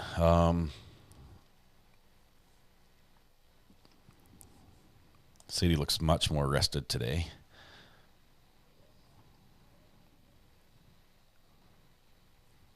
It's better than the TV movie. Charmaine, I was saying that if we had watched this on a movie, if we had all sat down to watch a movie together and this was the plot, we'd be like, oh, come on, you guys, couldn't you come up with a better plot? No one's going to believe this, right? No one's going to make, this is not believable. The afternoon break, 10 to 15 minutes. Please don't talk about the case during the break. Read, watch, or listen to any account. Thal, if somebody can send that the stop it clip from the judge, I think it's close enough. I need to make sure no one else is talking at the same time for it to be a clean audio clip that we can play as a sound effect that can be triggered by you. A lot of the people in chat, if you're new here, there are some commands, and during breaks, like right now, we allow different messages to be able to be played and triggered by you guys, and it sort of adds to the conversation. And sometimes it's very humorous with the timing. But those commands are available by typing !commands in chat, and it will respond. The bot will respond with see, like it'll have like peeps as one here. We'll hear that right now. Let's see. 3, 2, 1. You're talking about Happy St. Patrick's Day. Thank you for your channel. They all You're came the in best. at once. A super chat came in right over the top of it. We had a peep. We had Judge Manning. They're all triggering at once. Thank you so much, May. Appreciate the super chat. Appreciate you your support of the channel. It's wonderful. No legal weed in Wisconsin. Kick back, taking it easy. Oh, that was a good one. Hang on 1 second. We're coming back. Let's play the video again. Oh, Judge wants to see it again. While he's setting that up, I wanted to indicate to the court that the defense counsel specifically represented when the court asked the question that they had done a subpoena yesterday for this item. We have now been provided a copy, and it indicates that it was modified, meaning that this item was manipulated on March 15th, which would be 2 days ago at 10:14 a.m. So the idea that a subpoena was done yesterday, from the perspective of the electronics we've been given, appears to be demonstrably false. Not true. You can find the date on the subpoena. I said the subpoena itself had to be the day before because they had to prepare it. So I want to. Well, go ahead. Finish. Well, I just want to express to the court that the court asked that specific question when I complained about lack of notice, and counsel chose to make a representation to this court about this item, which is a surprise, and in which they sought a subpoena without any knowledge of either, certainly without the state, and it doesn't appear the court was directly involved. So to have misrepresented something so clear and fundamental from the state's perspective is something the court should take stock on in this case. And this is not the first time we've had episodes where there have been specific representations made which were then demonstrably able to be proven false. And so here we are again. And so I just want to be sure the court is taking that into account when it thinks about presentation of this evidence in any fashion. So if I made a mistake about a date, then that's one small error. But what's clear is Mr. Gravely always raises this after he's on the hot seat. Why don't you just tell me what you want to see without commenting on Mr. Gravely? Agreed. So I think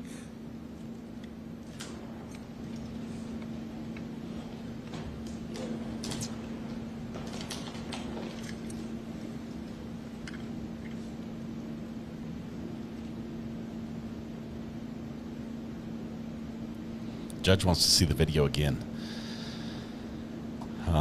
Keep in mind the judge has heard about the zip your lips from Zach. He's heard about the sign language from Sadie. And now we've got the mouthing the words from the DA. Delay. There's also no sound. Will help? This is on the Mac side. So I just want to let the court know why I believe there's a lag that is clear. I agree, Eddie. I believe that that Mr. Washington says die, die, die, motherfucker. Apologize for the language. That you can see me say die 2 times, which implies, from the state's perspective, clearly that I am behind and repeating what is something that is being said to me and to everyone in the courtroom. And if it weren't for the fact that he mouths every response, we would believe that. But he just is finding that it's very convenient right now for the DA to notice that the whole clip was not shown. We don't have an entire video of him doing that. Now, depending on the hardware they have in the courtroom, if the courtroom had what I have right here on my desk, which is an ATEM Mini Extreme ISO, if they have an equivalent ISO capable recording system, which can record each isolated camera feed at the same time, even stuff that was not shown on the program out, what we watch, could be saved, and you could go back and watch his response throughout that entire period while the camera is pointing in that direction. We get to watch it one more time.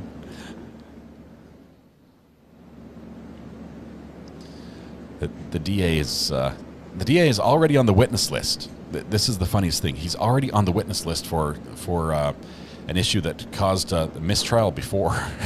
It's just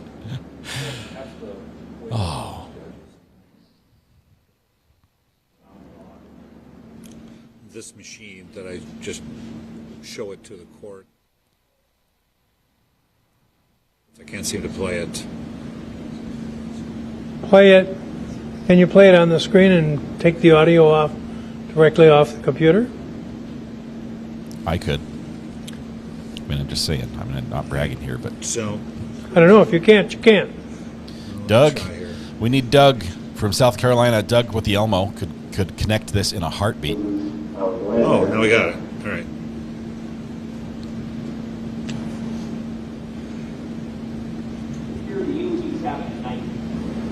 Yes.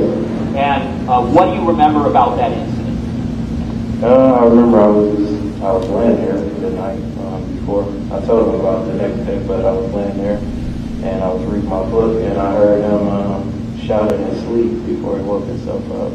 And what did he shout that you heard? He said, "Die, die, die, motherfucker." And you're quoting, as best you remember? Yes. Rerun. All right. Rack it up. Do it again. Repeat the drill.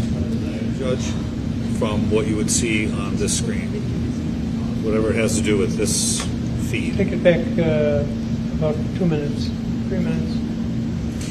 Well, the whole thing's only 38 seconds, but I'll just take it to the beginning. Yeah, this is an extra. The judge wants to see if he's doing this on other statements as well. Don't ask me for time. That's the one thing I can't give you.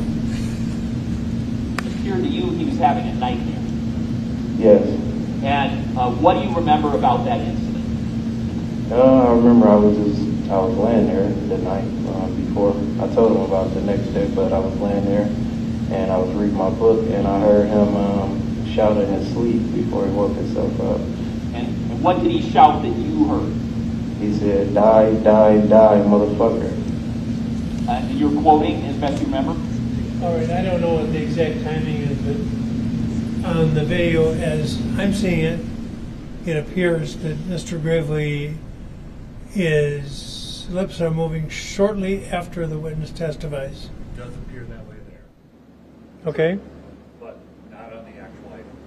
Not on the what? Not on the actual item. If you were just to plug it into your computer, it would not appear that way. It's very much simultaneous. Yeah, the sound is coming out. Well, Okay, this has to do with sync. give it to the district attorney to view. I did. His copy. We believe we've reviewed our copy. We hear the defendant, Mr. Washington, say "die, die, die," and I repeat "die" 2 times, which is That's what I saw. yeah. So I don't know what how I can simultaneously be mouthing the words Well, he when I'm not claims- saying the same. He claims that it shows up differently. There's an 8 Just read my millisecond lips. delay between Pardon me? audio and But just read my HDMI lips. I only conversion. do it twice. No new taxes. No new taxes. Nice. Sorry, what? No new taxes. It's a famous line from President Bush the Elder. Well, I'm not supposed to put those into state equipment or. But I have a personal computer here, and I'm gonna take a chance with it. Nice. The personal computer is about to become corrupted with that flash drive that we just saw on the screen from defense. Which does that personal computer now get admitted into evidence in this case? Oh man! Oh The my! record will reflect that. that, uh, I'm going to break the tape.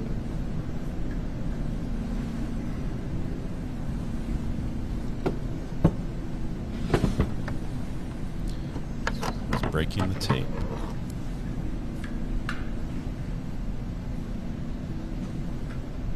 This is an item that was produced by Law and Crime in response to the subpoena. All right. I actually cut the tape, and there's a... Thumb drives. Think of it as like licking somebody else's spoon. Do not do it unless you bought it and trust the source it came from. Even then, it may come preloaded with spyware or something else. Replay it. The camera moves away when he mouths it the third time. And yes, there's always a delay. DA is fishing to keep himself out of trouble. I believe, just from what we've seen, I've seen the defendant, I've seen the prosecution mouth words constantly, even during battles, opposition, objections, arguments back and forth to the judge, things like that. I believe it's just a personal character trait where he hears quite actively and his mouth works and says what he hears. I just want to do this hypothetically. How can one coach a witness by saying something simultaneously with a witness? Well, he says it's not simultaneous. It is simultaneous at best. The representation is that I've said it first? No. Well, so what, would we have rehearsed some... I don't want to talk about it right now. I want to look at it. The judge just wants to watch the video again. Now where did it go? How would you coach a witness? He needs to shut up. The judge is going to put him in his place. He's got to be really careful here.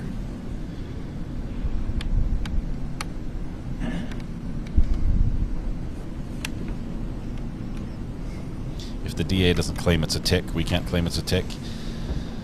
The defense is stretching here. I believe they are. Yet this is part of the petty back and forth we've seen about the sign language, the lips thing. There's been more. There's been all sorts of facial expressions and movements and exasperation. Clearly, this court has been full of antics throughout, even from the counsel on both sides.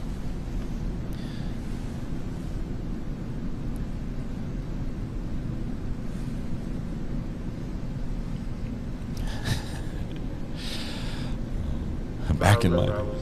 I was laying there the night before. I told him about the next day, but I was laying there and I was reading my book and I heard him shout in his sleep before he woke himself up. And what did he shout that you heard? He said, "Die, die, die, motherfucker."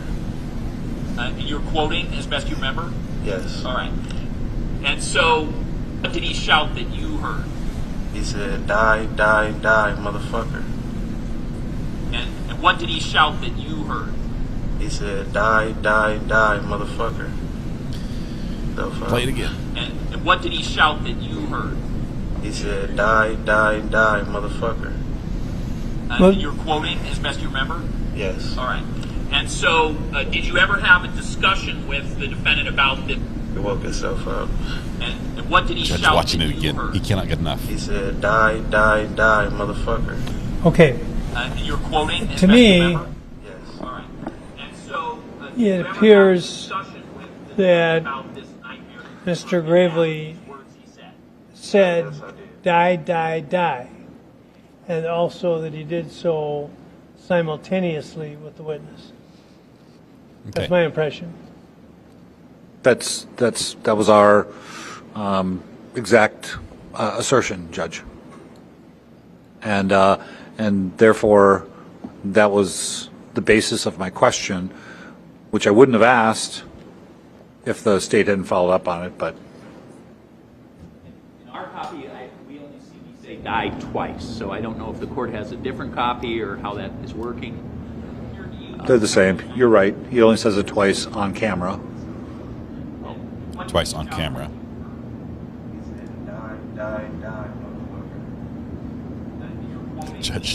Judge cannot get enough. He's like, reel it again. Die, die, die, motherfucker. Well, now that I look at it again, the camera actually Cuts away. takes you out of the picture at the point where I say I saw the third one. So Die, die, die, motherfucker. maybe it doesn't show it 3 times. No, it shows it twice. Yeah. Yeah. Did you ever have a discussion with the defendant about this nightmare that you heard him have? It's on loop. This is the judge's new screensaver. Okay. So now what? Now what, Judge? I don't know who suggested this. My wife saw somebody suggest in chat some Valentine's drink. It's green. It's cold. And she made it for me. It's delicious. You can get a copy from the district attorney, okay? Judge's like, I want this. I'm going to take it home. Put it on the big screen.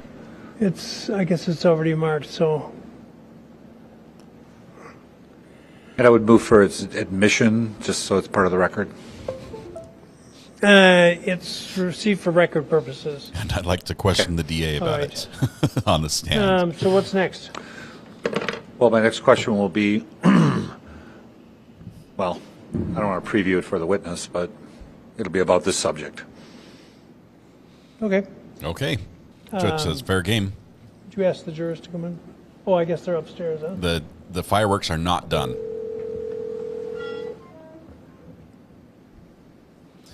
I'm surprised they haven't asked for the DA to leave the room during this testimony now that they have this piece of evidence about his interaction with the witness. He's clearly already on the witness list. Why have they not objected to him being present during the questioning? Maybe that's the oversight. You know, if you're reading my chat or listening, this is what you should do right now. Ask for him to be escorted out. Fair game. Did you ask the jurors to come in? Oh, no. The fireworks are not done. Why am I hearing this? Now we're getting commentary on the case. I'm surprised they haven't asked for the DA to leave the room.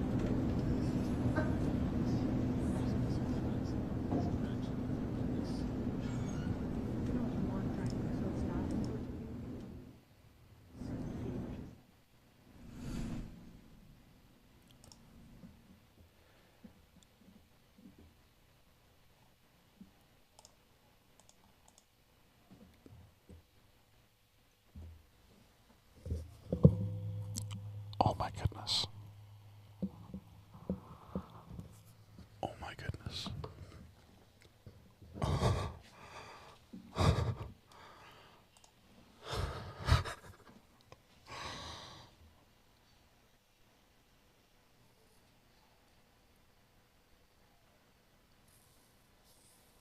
Oh my.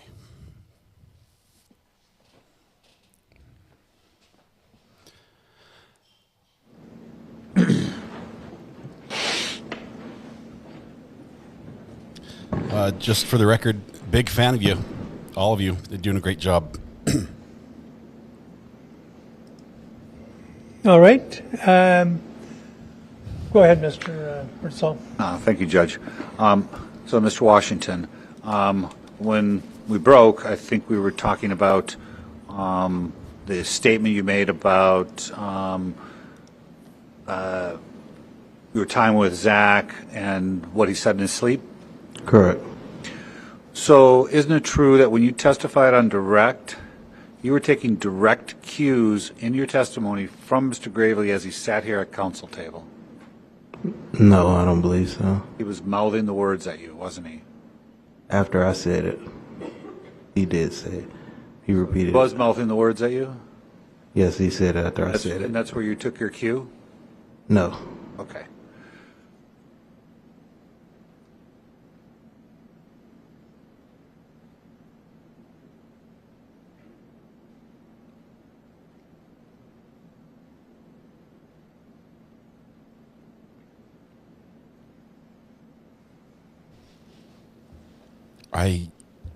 That's not your fault. Wow. Holy cow. Recovery addict, you're right. Nobody could make this stuff up, LOL.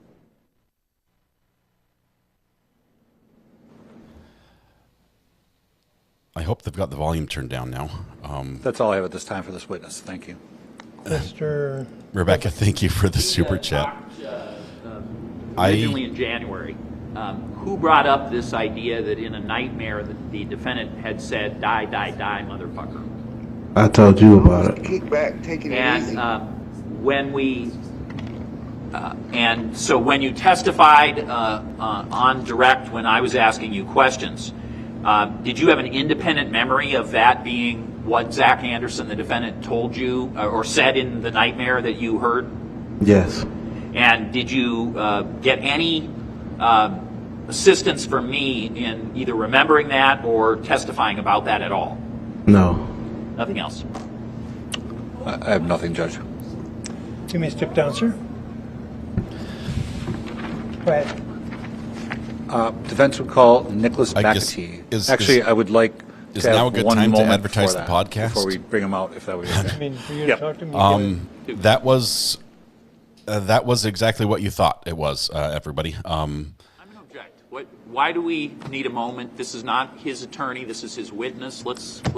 My objection is let's keep going.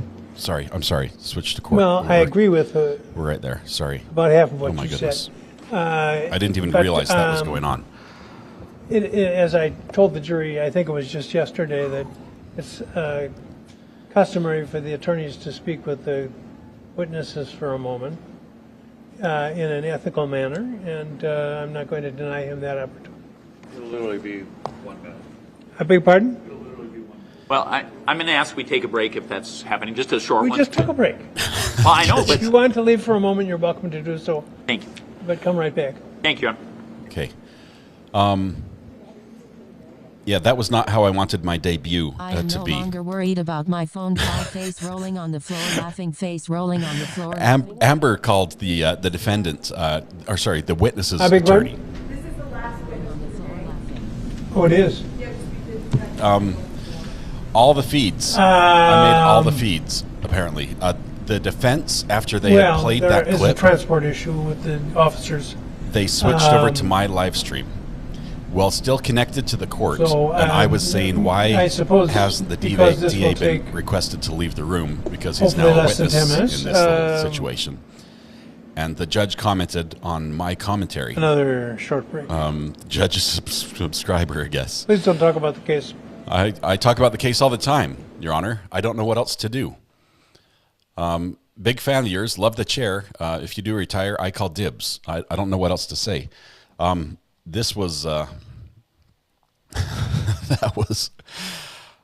I had... First of all, I would not want that to happen. If I knew that would happen, I would have not talked. I had no idea that after that... Call from... Okay. Oops, sorry, Ivan. I just sent you to voicemail because I hit the wrong button. My hands are shaking. I apologize. Call back, please. Let's see. What if you cause a mistrial? Don't even go there, DMB. Oh my goodness. I believe the jury was not present when I heard that. They were supposed to be coming back in, but I don't think they were there yet. What did the judge say? The judge said, and now we're hearing commentary, as I heard my own voice in the courtroom come across the live feed. To accept, press 1. To send... Oh, wait. Hello? Hello? Amber. Sorry, Ivan. I had Ivan and Amber on the phone at the same time. Amber, you made a call earlier, and you were all nervous about it because you had talked to the lawyer of the cellmate. Well, this isn't funny. You had talked to the lawyer of the cellmate, and it just said, this would be, what happens if, well, I'm all mixed up on my videos here, sorry.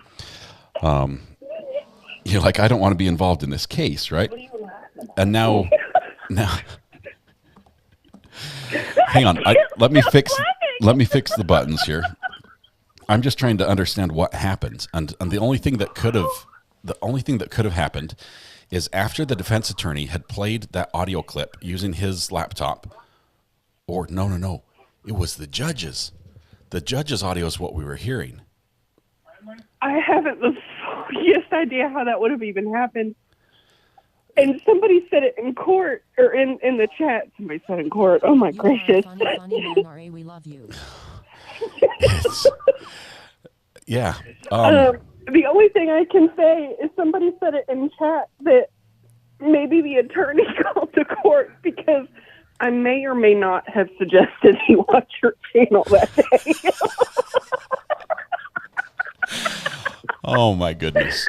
Because you had the best audio. Mrs. R.A. just went back and watched it, and she's just dying. Apparently the judge is a subscriber. Oh my goodness. That might be entirely my fault too. Thanks, Amber. I appreciate it. Now we're in the same boat. If we get subpoenaed, I'm dragging you to court with me. Okay, and I'm going to insist the live stream continue. Does he know everything we talked about here? I don't know. I think I've been pretty nice to the judge. I think he'll treat me nicely, but it was the judge. The judge somehow on his computer pulled up that clip, or pulled up our live stream. I heard my voice, and I thought, initially I thought something's wrong. I've got a feed going, an extra feed. I'm hearing a loop back, and then the judge comments, and now we're hearing commentary. Oh my goodness. Hey, but is that why Gravely ended up leaving the court? Because he heard your suggestions. I don't know, Amber. Thank you so much. I'm glad that I have you to commiserate with, because you also might be subpoenaed. But thank you very much. Hey, Wildfire. But at least we can travel. We'll travel together. Big family trip, Mrs. R.A. We're going to court. Amber, I've got a couple calls coming in. Thanks so much. You're a fantastic mod. Take the rest of the day off. You're doing a great job. All right. We'll see you. Oh my goodness. Ivan, try again here. Matthew Harris just gifted 10 memberships, and we also have a Wildfire becoming a new member. Thank you so much. This is the place that even the judge watches true crime as it happens. Call from Golden Mom. Oh, Golden Mom. Hello, Golden Mom. How are you doing? Good morning to you. It's afternoon, but I'm good. Oh my goodness. It's morning somewhere, right? We've got more calls coming in. We're waiting for court to come back. What did you hear? I wonder if the judge, I honestly wonder if the judge has you up on his laptop. So when he pulled out the flash drive, it went to the next video that was on his laptop. It was the live video. It was what I had just said. Yeah. Yeah, so I think he's watching your live stream on his laptop. Oh my goodness. I honestly, sincerely hope the jury did not hear any of that. Because I couldn't figure out. I thought I had two windows open, and I was like, no, I only have one open. And I was like, holy crap, that's coming from the court. And then he commented on it. And what I was saying, it wasn't, I mean, at least we weren't talking about, something spicy, but I was saying, I don't know why the defense hasn't objected and asked for the DA to be removed from the court because he's a witness. Yeah. And I could hear that. I mean, oh man, now's as good a time as any to do a thumbs up. He can hear our sound effects too when we play everything, them, right? Everything that goes out, they could hear. And I don't know how long he's listened. Watch that trivia Friday night thing. He's going to go back and listen to everything we say. I love hot mics, but I never in my life expected that. Well, now that I know that I have the judge's ear, I might change exactly what I'm talking about. Apparently, we're going to be famous. I'll let some other people call in. Yep. Thank you, Golden Mom. Good to hear from you. Bye. All right. Bye-bye. This is crazy. Just know now's the time to subscribe. Apparently, the channel's going to blow up when we make the news tonight. But you could be in before we hit 10,000. Kolivar, Nate. Call from. Paul. Sorry, I just outed you. Who is this? Paul. Thal, how's it going? Not bad. Oh, fabulous. I got something that's going to ruin your day. What's on your bingo card? What if that was from the jury? They don't have devices. I'm confident it wasn't from them. But in front of the jury, you said? In front of the jury, or from? No. What if somehow somebody got a live feed and what we were hearing was you talking when they were talking to the judge, but it was coming from the jury room? Then that juror is gone. That juror is gone because they're not supposed to. Okay, that would be a different problem. That's on them. That's not on me so much. But yeah, I'm not worried. I would rather that be the case. I think. But yeah, Ivan. Sorry, Ivan's tried to call him like a million times and he keeps missing it. Yeah, no. Yeah, let me go talk to Ivan. All right. I don't want Ivan missing. If he's calling that many times, I don't want my buddy Ivan missing out. Awesome. Thanks, Thal. Appreciate you. Catch you No later. problem, buddy. You Bye. have a new case defending Scott and Amber. Yes. Matthew, where do I send my retainer? Nicole, I'm going to need a two-person team on this one, I'm pretty sure. Okay, the phone's clear now, Ivan, if you want to give it one more try on the burner phone. Thank you, Miss L. Appreciate the super chat. So what happened is as soon as I heard, you can hear this. This is the funny thing. You can hear this on any channel. Any channel that carries audio from the courtroom, you will hear me on. Not just my channel. You'll hear it on Court TV. You'll hear it on Law and Crime. You might hear it on Fox 6. Any channel that was carrying that live stream, if you go back, you will hear my commentary and the judge saying, and now we're hearing commentary. If the courtroom audio was playing over their channel, I was on it. Bluebell says, so glad I was here for this. Plane landing face with tears of joy smiling face. Oh, wow. If they heard it, it's the judge's fault. Yeah, this was not me. This was not, I mean, there have been other instances where we've had live streaming that affected a court case. There was one where a YouTuber had the audio linked to it. It wasn't muted, basically on Zoom, had dialed into a court case and was commentating, and that everyone heard. This is different. This is them playing my live stream in court. So I'm not, it's not like I'm in trouble that way.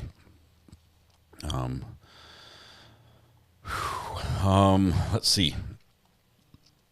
So anyways, as soon as I heard that happen, I did cut from the court feed to show my feed. And I didn't know what to say. And then, unfortunately, I was just completely lost in the moment and didn't put the camera back up on my stream, even though the live stream was going. You could hear the audio as the court was talking about things as progressing. But yes, that is a blooper. That goes on the blooper reel. I'm nervous to do a replay. I am nervous. This is my I'm not a cat moment. I appreciate it.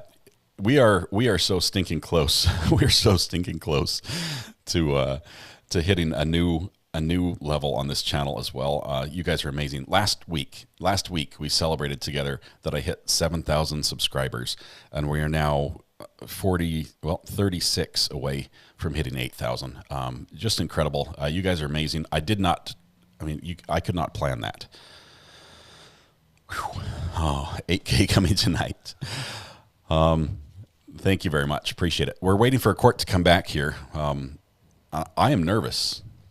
First of all, I don't know for sure it was the judge's computer. It could also have been the defense table's computer. We did see earlier, and we know that they were rewatching the live stream, and we know from other trials that they often will watch the live streams and the commentary and pick up on things other people suggest. Are a lawyer fund? The lawyer fund. Jared, You're not relevant, LOL. I appreciate it. Who said that? Who said that? LOL. RA Lawyer Fund. Man, the chat's going. It's blowing First up here. live. You bet I sobbed. Hit that thumbs up. First live. Thank you so much, Kim. Appreciate it. We've got a 1 month membership mark from Summer G. There's a lawsuit. I'm enjoying your commentary. I'm sure they did too. This wasn't your fault. Much respect for what you do live daily. Much respect. I'm not a cat. Thank you so much, Summer D. Appreciate that. And then Kim as well. Appreciate the super chat. You guys are amazing. Ivan finally managed to get through. Let me push the right button. Ivan Victor. Ivan, how are you doing, my friend? Well, I figured the judge is taking his sweet old time. I might as well get a word in. Yeah. I figured I'd wait till after. But here we are. So first of all, don't forget those little people when you rise to the top. You're famous now. I mean, I am still a little people. Whether it be by trial or jury, I don't know. I'm still I'm broadcasting from a 12-foot by 12-foot room in an antique house in North Carolina. I'm still a little people. Some of the biggest YouTubers I know are in a laptop on their kitchen. You know what I mean? I have to laugh. I do think it didn't cause any problems with the trial. It's you can bet I'm going to clip it though. I'm going to clip it. That's an all-timer. Well, one thing I wanted to say, I don't think my feelings about the witness have been clandestine to any stretch. Everybody knows where I stand. But I just kind of wanted to reiterate what I had said in chat if anybody missed it. What's that? Imagine if somebody paid you $10 million, or $1 million, would you go to prison right now for 10 years and be labeled a snitch? That's how you have to view this testimony. Okay, what would we say if we knew this guy was being paid $1 million to say what he said? Would we still look at him the same? And that's a small number. You know what I mean? That's a small estimate. So that's all I have to say. Like, and there are certain things that, like, I can tell by the way he's always deceptive in the way he answers when he says, if that's what you want to call it, if that's how you want to say it, if that's what you want to label it, it's giving him an out. He's a career criminal. Those are seasoned answers. Yeah, sorry. So, I mean, no, it's all good. But yeah, those are seasoned answers by somebody who has been there a dozen times. He's already admitted to being an informant on a shooting case. I mean, this guy will say anything. And so let me ask you this: there was a point in the direct questioning from the state where they started asking questions about, are you familiar with this, jumping on someone's case, or have you heard of these terms? And there was a lot of denials in a row. that was the other part I was going to say. That's the other reason I know that he is not being 100% truthful. And if he's not being 100% truthful, we have to assume everything he says is a lie. Every inmate in the joint has heard that phrase. Everybody who's ever done more than a week in the joint knows about jumping on a case or lying on a case to get yourself out. To forever remember this moment, grinning face with Sorry, Lost Souls. You said the fireworks are not done. We need that soundbite forever to remember the moment. Thank you, Lost Souls. Appreciate that. That's just a part of doing time. You know what I mean? That's just a part of doing your bit. And it didn't come across as authentic as him. It came right after the, do you know this person? Have you ever met this person? He's like, no. Exactly. No. The mannerism was the same in his denials. And so it makes you think, was he lying about that as well? It was just an automatic denial. Like, he had that one preloaded in the chamber to just deny, right? And it didn't seem authentic. It would have been better if he would have said, yeah, I've heard of people doing that, but that's not what I'm doing. That would have been way more authentic than him just flat out saying, oh, I've never heard of people jumping on cases and lying about it. You've never heard of somebody trying to lie to get out of time? Everybody who's done time has heard that. Yeah. Give me a break. Ivan, appreciate it. You've got the inside scoop on things like that, and I appreciate you sharing that with us. Thanks for calling in. You've been great in chat. Hey, man, you might want to get a lawyer, buddy. You might want to get a lawyer. I might need to get a lawyer. So, thank you for that. All right. Love you guys. Awesome. Love you, man. We'll see you. Bye. I do love Ivan. He's amazing. Appreciate him. So a couple people are popping in saying, I missed it. What happened? We were doing what we do here, doing our commentary and watching the case. We had just seen a spicy exchange between the lawyers and the judge as the DA is basically being accused of feeding lines to the witness, to the jailhouse cellmate. And the judge has gone back and he's pulled up his own personal laptop. He's plugged in the USB with the law and crime evidence that was subpoenaed, a copy of this clip where the witness says, die, blank, blank, blank, all that. And he's playing it, and he plays it like 15 times over and over and over. And then when he's done, he pulls it out of his drive and he goes and he hands it to the clerk to get it filed because it's evidence. And on his computer, I don't know how, my live stream starts playing, and we hear through his microphone on his desk my live stream and our live commentary, not an old video, but my live commentary. And I'm in the middle of saying, I don't know why the defense hasn't objected to the DA being in the room, because he's involved in this. Why haven't they objected like they did before and have him leave the room while this witness is testifying? Thal's back. Call from. Oh, Thal, welcome back. So yeah, I was. You're welcome. That's basically what happened. So Thal, where did we leave it off? I appreciate you making room for other people, but what do you have to say here? Oh, I was trying to make you give you pucker factor by suggesting it might have been the jury. Yeah, no, I'm not worried about that. You'll have to try again. I'm not worried about the jury doing it. I think for sure it was the judge's laptop. That was the only one up there. That was the only one with the mic right there turned on. We weren't hearing audio from anywhere else in the court. So the judge's personal computer had our live stream. So I guess I've arrived. I guess, where do you go from here? Down. Down. That's the only place to go down, right? That's awesome. Well, I called back to also ask where you wanted this posted because I got the clip. So Discord would be good. Also, if you send the clip to the burner phone, just as a text message, if you can link it that way or something, that would be great. I can throw it on the. I'll throw it on Discord. How's that? Yeah, that we'll works. meet in the middle. Yeah, that works. And then maybe if someone can take it from Discord and post it on the Facebook page, that would be fun as well. Maybe Katrina. For those who don't know, we do have a Facebook page. We haven't grown it as much as we should, but that would be good. I'll make it a Toxic's problem. Yeah. So, she'll love that. Awesome. She can handle that. We'll get it from Discord over to Facebook. All right. Thank you very much, Thal. Appreciate it. Wait for court still. We've got a break. I want court to move forward so they know that we're past this point and there's no hiccups caused from this. Judge? No more interference from recovery addicts. Stream. No. But no, the one thing I was going to comment on is that the dream thing, being somebody who suffers from PTSD and everything, it's one of those things that I know what the DA is trying to suggest with the dreams of him doing excited utterances in his sleep. But for me, that's like, dude, I've had girls sleeping next to me say some of the weirdest stuff about ice cream. It doesn't mean they're going to go murder ice cream. No, it just, yeah, it's, I'm just sitting there like, okay. And then if you wake up with a night terror, you're saying stuff in your sleep, sure, but that's like sometimes, it's not all the time. And then the other problem is you're not really stating what you're doing. You're just stating what you're and doing. chatting on a live and eyewitness YouTube history face with tears of joy thumbs up. I'm sorry, we're getting a lot of messages coming. That's okay. Yeah, I That's hear why you. I waited. But the phone's going wild. The thing is, yeah, go. Yeah, so it's one of those things that the whole excited utterance in his sleep thing. I'm not paying any attention to it. Yeah. I'm just like, dude, he's obviously mentally ill. Because he wouldn't be stalking otherwise, so he's obviously got problems. Right. And he's under a ton of stress, because he's in jail for murder, right? So he's got that hanging over his head. And then to say that, oh yeah, he just had this dream just out of the blue, and everything else was puppies and roses. I'm like, no, the guy was under a high stress environment, already has mental issues, and then he has a dream, a nasty dream that could mean anything. Yeah.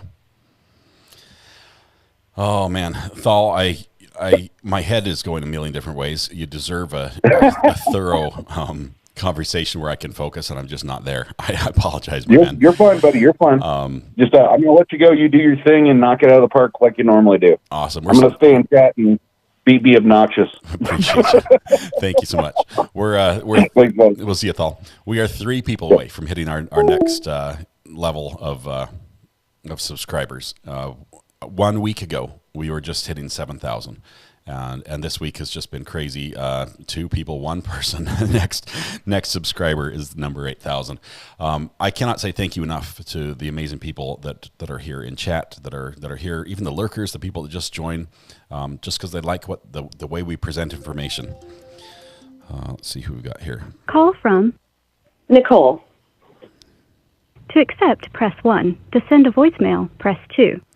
Okay, hold on, Nicole. Hold on. To accept, press 1. Hey, Nicole. Hey. Did you get my retainer I just sent via PayPal? For you, always pro bono, forever. You guys heard that here first. I will say, I'll send my private number to the burner phone for you. If anybody knocks at your door tonight, it's on 24/7 for you. I might need that if the sheriff shows up with a paper with my name on it.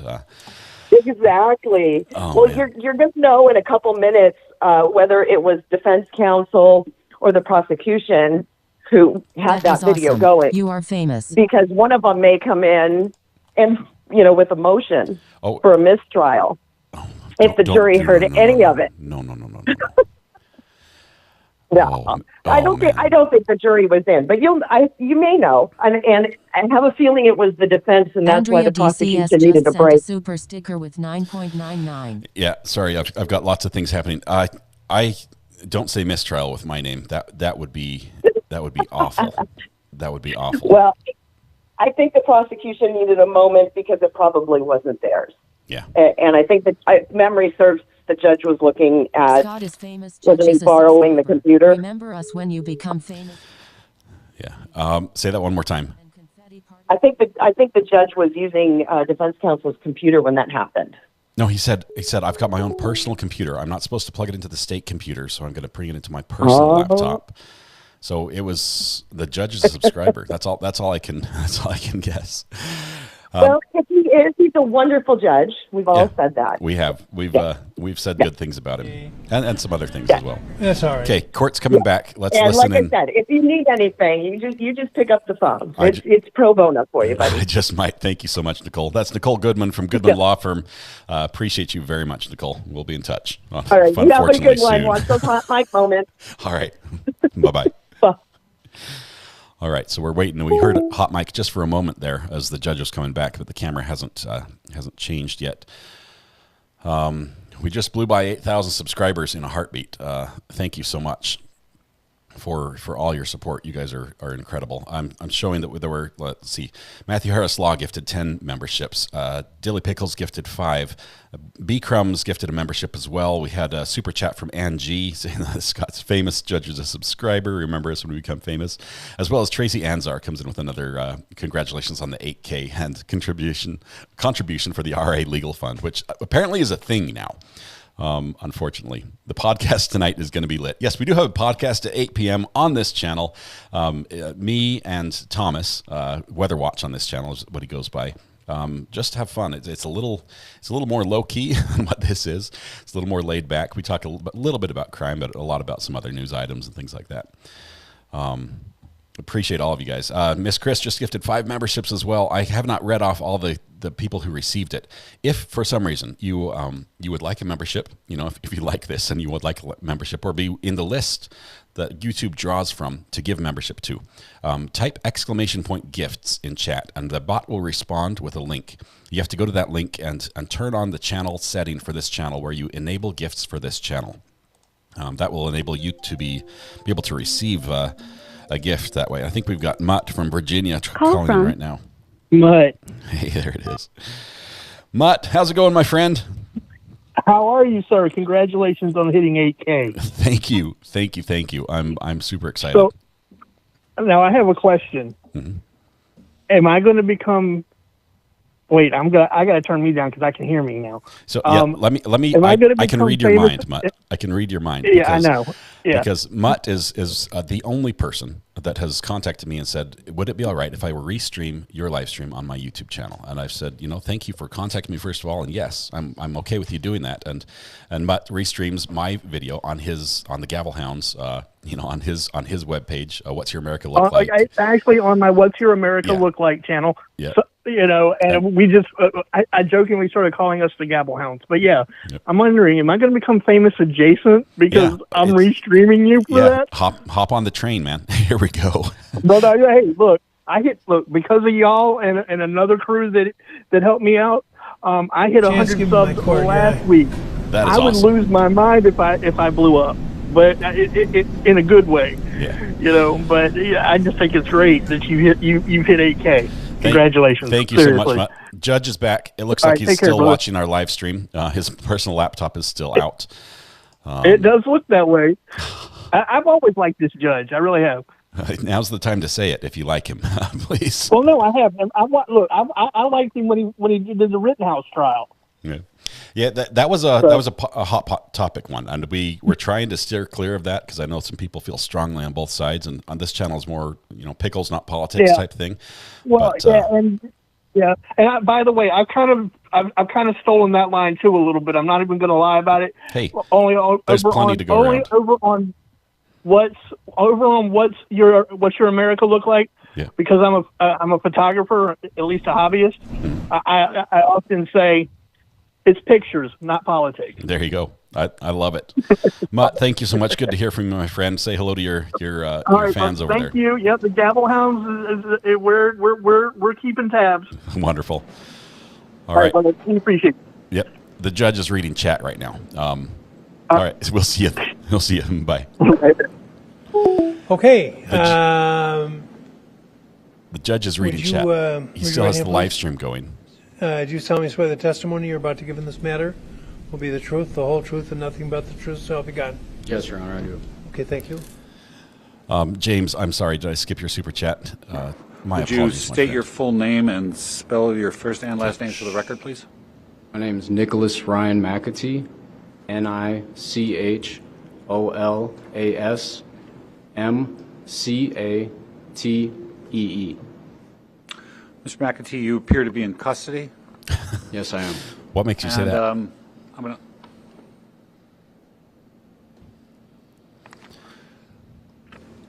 approach Judge. Go ahead.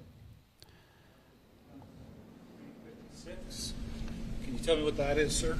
So I'm going to object to this exhibit, Judge. Why this individual is in custody is irrelevant because there's no cooperation agreement, so this is not relevant. I don't have any difficulty with being discussed in custody, but it's irrelevant. My immediate reaction is it doesn't appear relevant. Okay. I thought that they covered this earlier. Inquiring about it, but he's in jail for the same reason the other Perhaps they will, I don't inmate know. is. It's drug charges.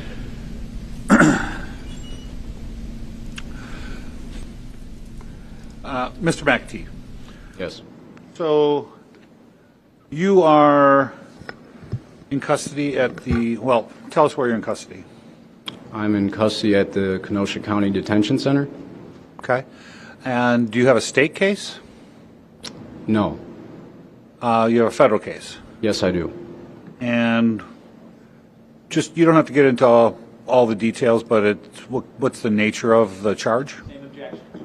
Why he's in What the objection sustained? Okay. So you are here as a witness for the defense, right? Yes. And had you been, for your testimony, had you been promised any benefits for that testimony by anybody? Yes. Oh. Who? The prosecution. Well, And objection. Irrelevant hearsay. Whoa. You say the prosecution? Which meaning, prosecution? The U.S. government? No. The state. The state? Yes. Mr. Amit, Bring the lawyer. Bring the lawyer. to your knowledge, is there any kind of an agreement of any kind? At any level, state or federal? Okay. There's no completed agreement. There was discussions. Well, so the answer, if there is an agreement, there isn't as of this point. Is that what I'm hearing? That's correct. Yeah, there's You not think been the any facts are agreement. otherwise? No. There's not an agreement of any kind. Okay. Any dispute as to that being the fact? As of we sit here today, yes. Historically, that's not the case. Now, don't testify. Okay, but Don't yes. testify. No. You can ask a question. I will. I know you won't disappoint. Thanks for the confidence. Mr. McAtee, the court just spoke with your counsel, Mr. Ahmad. Is that right? Yes. So he's here in the courtroom. So as I ask you questions, or as Mr. Gravely asks you questions, if there's a time that you feel that you want to confer with him, feel free to ask, okay? Yes. Now, have you had time to talk to Mr. Ahmad about your testimony here today? Yes, I have. And do you feel like you've covered everything in terms of how this relates to your current legal situation? Yes. And do you have any questions for him at this moment in time? No, I do not. So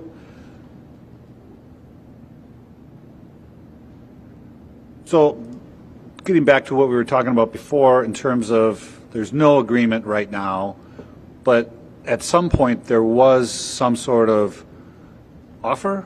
Objection. This is irrelevant, and there is absolutely no way that there's relevance in this situation, Judge. Calls for hearsay. I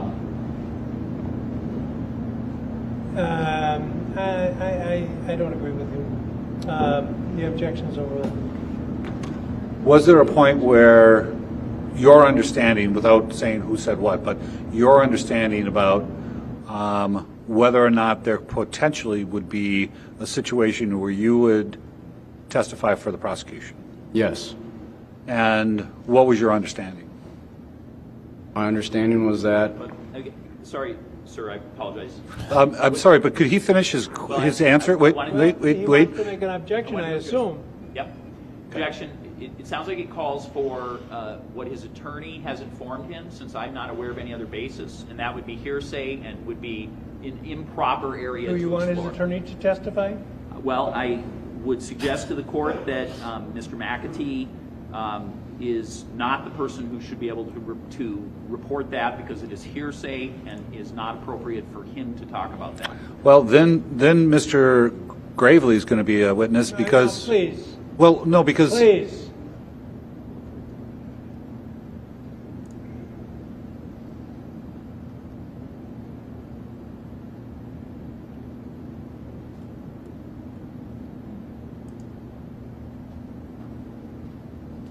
Please. It's not hearsay because it's not being offered, I assume. Well...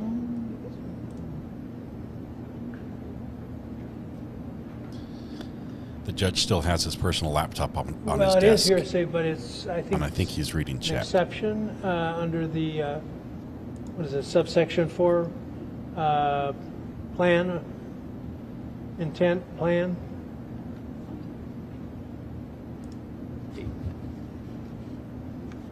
Let's take a look at the statute.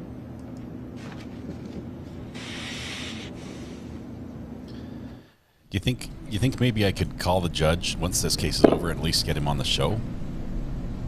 Since we're now tight like this. Yeah, there's no other reason for him to have his personal laptop out. He's already given the video from the jump drive back to the clerk. It's been filed into evidence.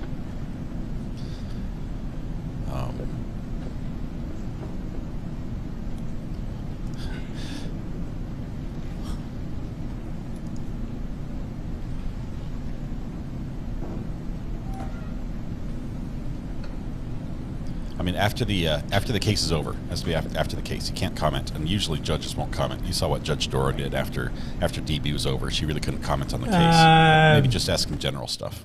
Sub 90801? 3. 908.03 sub 3 are not excluded by the hearsay rule. Sub 3, a statement of the declarant's then existing state of mind, emotion, sensation, or physical condition such as intent, plan, motive, design, mental, feeling, pain, and bodily health. So the question is really inquiring into whether he's been asked about whether there had been a deal discussed. And of course, he would gain awareness of that through his attorney, but it's not being offered to prove that there was a deal, but rather what his intent was. So the objection is overruled. You can answer, if you remember the question. Yes, I was offered consideration on my federal case for testifying for the prosecution, if I were to. Did you consider it? Yes, I did. Very seriously. So I'm going to back up and come back to this.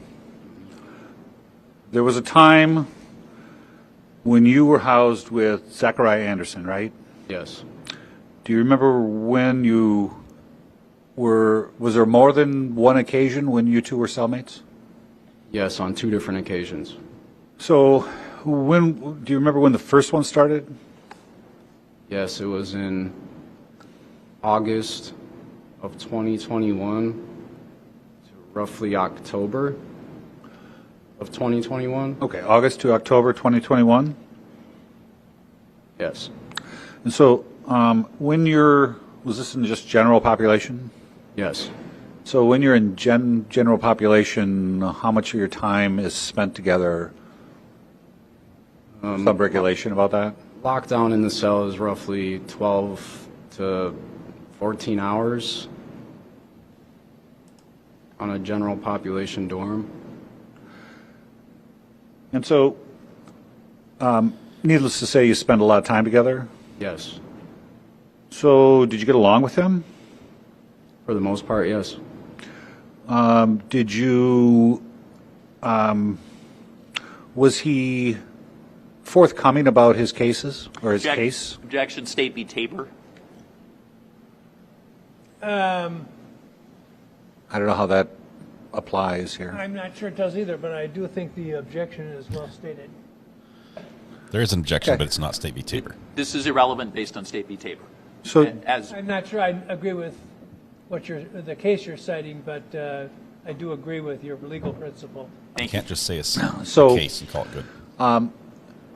So you got to know him, though, over that time period? Yes. And can you tell us what you observed about his sleeping habits? He slept roughly maybe 4 hours a night, 5 hours a night. Not anything abnormal. Was there ever a time when he would have nightmares or wake up screaming? Objection, same thing. Irrelevant based on case law. Any case law, Well, just you choose. I guess I do follow his rationale now. It's a Tabor-type incident. There's case law right up. Pardon me? There's case law right up point on this issue. Well, why don't you give me the citation? Okay. You bring it up as well.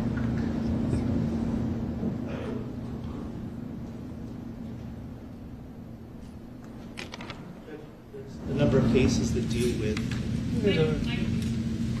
Give me the most recent. Okay.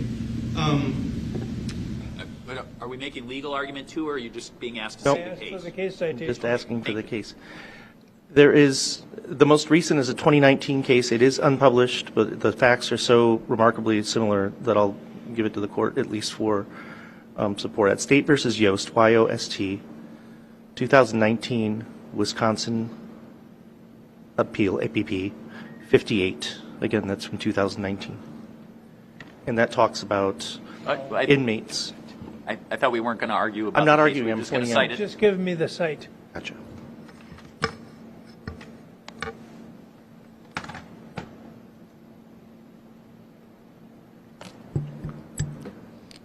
So what I'm hearing is this inmate was offered a deal by the prosecution and he turned it down. And now he's testifying Page number? to help the defense. Is that, Paragraph 11. did I hear that Y-O-S-T? correctly? Paragraph 11. Yeah, Y-O-S-T. Well, I actually am searching by, Oh, I'm sorry. It says 2019 WIS App 58. 58? Yes. At what paragraph? 11. Thank you.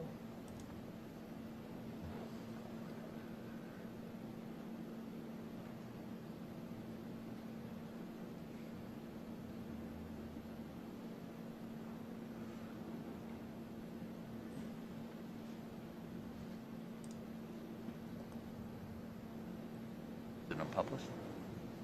Okay, so how is this viewed? You've got a snitch. Well, you've got someone who's been labeled as a snitch, and now you have someone else who's testifying also from inmate, saying what happened, but he's helping the defendant. Yes. Is this a good thing, or No, is this viewed as good in the jail? one I'm talking about right now, and I only point it out because the facts are so similar. There's reference to a general rule in, as you see in that paragraph, Osseth versus Farmers Mutual Insurance, going back to 1959, talking about the general rule, as you can see, is that when the absence of a statement. No, stop. Okay, gotcha. I'm not trying to argue. I'm just arguing. Okay, I can do that. We can do. Now, we're not trying to say which one of you is the judge. What we're going to do here, your answer cannot be any of the names that are that are currently in the, I don't know, this might get me in trouble.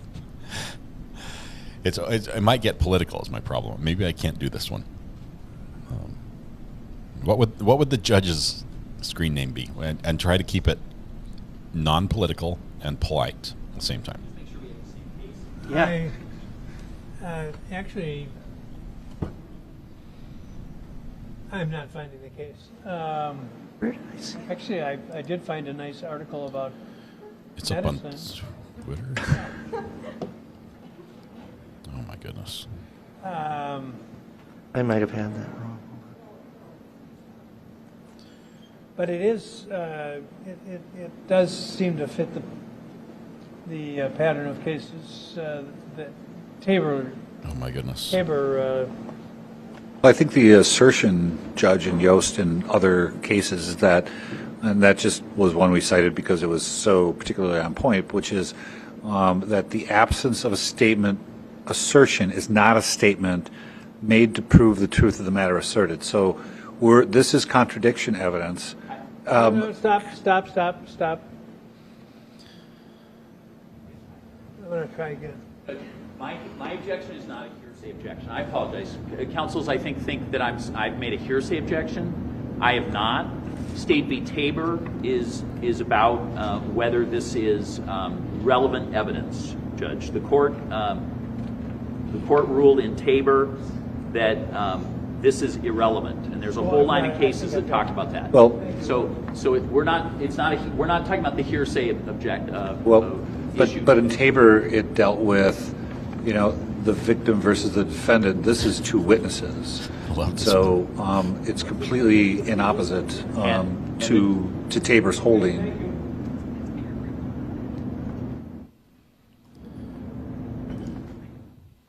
I have to admit, I'm lost in where the judge is on these objections. I'm trying to see where. Yeah, but not in paragraph. Yeah. Doesn't exist. Let's see where we're going here. Judge is looking for the case law. Originally, he said he disagreed with the state. Now he sees the direction seems more in line with the state's argument. Obviously, does not want this argued in front of the jury, who is still present. They're still in the room. They've been gone for a lot of today, way too much. It's looking now like, defense might go into Tuesday before they rest. Did I get a texted subpoena? I sure hope not. I'm not checking though. I've got plausible deniability with a burner phone. It can be gone in a heartbeat.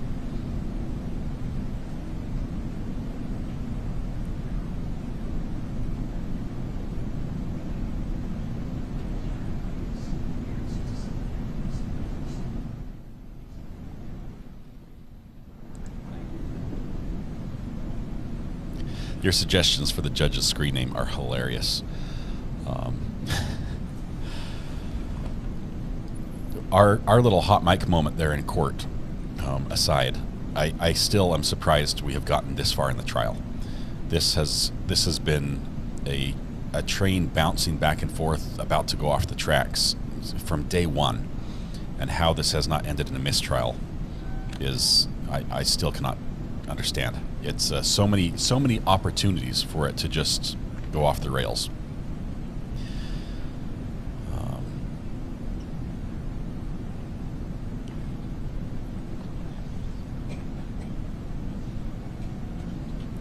Okay, everyone's saying burner phone. I am getting hundreds of messages right now on the burner phone. It's a deal after the fact, says Ivan. This guy will be perceived way better in jail. He took nothing. He gets nothing. He turned down a deal. He's getting favored inside. The objection is sustained. Okay.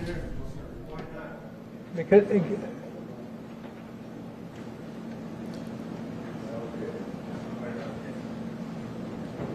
all right, the objection is sustained. And the guy just got kicked out of court. So that happens. Check that off on your bingo card.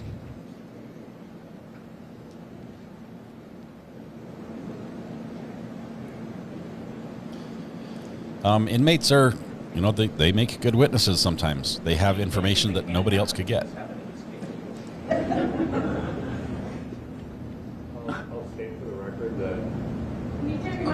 Sorry, I'll state for the record that for once I agree with Mr. Gravely. Well, then I object. Yeah. No, I'm objecting. All right. So, Mr. Mack. I'm sorry. I've been surprised the jury hasn't made a run for us, Judge, much less people in the audience. But okay. Did somebody? Mr. McAtee. Somebody got stopped by the bailiffs. I believe you said your first time frame was with, with Mr. Anderson was August of 21 till to October of 21. Yes. Right? And then what was do people just get moved around a lot? Is that why some of this happens? Yes. Okay. So what was the second time frame, if you remember? Second time frame was with Mr. Anderson. Beginning of February 2022 until beginning of July or end of June of the same year, 2022. Okay. And so when you spent time together, was there discussion about his case? Objection. Again, it's the same objection, Tabor. So I have an ongoing objection to the point that the court will allow that, indicating that any statements made by the defendant to him. Well, I wasn't asking for the contents of the statements or anything else. Was there a discussion about the case, which sometimes can be loaded with hearsay, but I don't think in this instance it sounds like it. So you can have this question, but okay. Was there questions? Was there discussions with him about his case? Yes, there was. Okay. Did you feel like you knew a lot about the case? Yes, I did. Same objection. Diana, Okay. So all we know is it was a disruption. You can stand. Go ahead. All right. So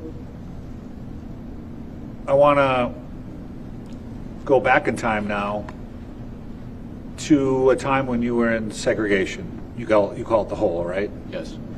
Do you remember when that was? Yes, it was January and February till the very beginning of February, most of January of 2022. And now, can you tell us what the hole looks like just physically when you're in there? Like a rectangular room, cells that have plexiglass fronts. They're extremely dirty, so you really can't see what's going on. It's the plexiglass is dirty. Yeah. Okay. But it's very loud. All you can do in there is really talk to one another. There's nothing else as far as books or anything to entertain yourself with. Okay. And so, how long in a given day are you in your cells? 23 hours. Okay. When you're in that situation, physically, I couldn't tell. Is there just one level? Is there multiple levels? How does it work? There's 2 floors. Okay. Are they just in a line, or is it some sort of rotunda? It's more like a rotunda, yes. Okay. Did there come a time when you found that there was another federal inmate in the hole at the same time as you? Yes, I did. And who was that? His name was Marquand Washington. What did he go by? What was his name, street name? Called him Munch. So when you were housed in the segregation unit, where was he in relation to you? I was upstairs in the far corner in cell 22. He was directly across me, also upstairs, but in the opposite corner. Okay. And were you able to communicate with him? Yes. And how is that possible? Well, the noise carries in there. So if you talk at a whisper, you can hear it across the dorm. And were you talking to him because you knew him before, or because he had a federal case, or what? I had ran into him before in there, but only briefly. We didn't really know each other. We really just started talking because we both had federal cases, and there's not many people in KCDC with federal cases. So, did there come a time when the discussion between you two turned to him talking about jumping on other people's cases? Yes. What did he say when that subject came up? Essentially, he was giving me advice, because one of the things that we talked about with our federal cases that we're facing so much time. And one of the ways he said that if you want to get out of your case, the easy thing to do is to just jump on someone else's case. And I had heard the term before, but he clarified and told me more about how to go about doing that. And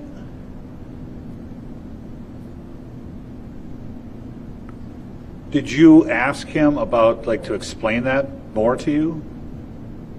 About how he did it, or how what his thinking process? I didn't ask him. He was volunteering his method, I guess you could call it, and he told me what he did, and, you know, he found out information about people's cases, and whether it was going through their discovery or just asking them or seeing stuff in the news or newspaper, and using that to put himself into it by informing detectives that he had information. And did he say what he would do if he didn't know something about the case? He would make something up.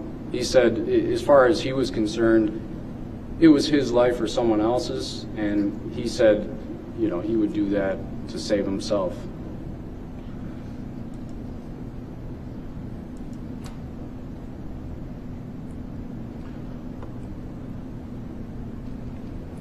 So, returning to the topic of you, there was some potential mention of you testifying for the prosecution.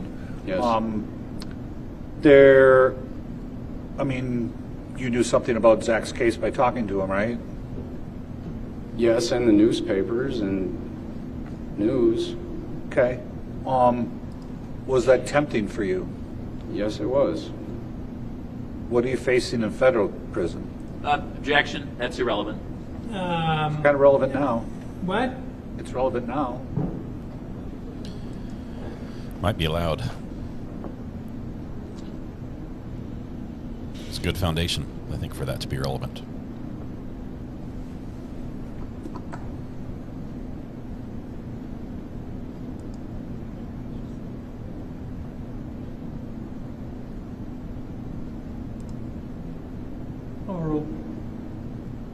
The answer. I'm facing a 10-year mandatory minimum to a maximum of life in prison. And so the only way out of the mandatory minimum is to do what? To inform or cooperate with the government. What's your understanding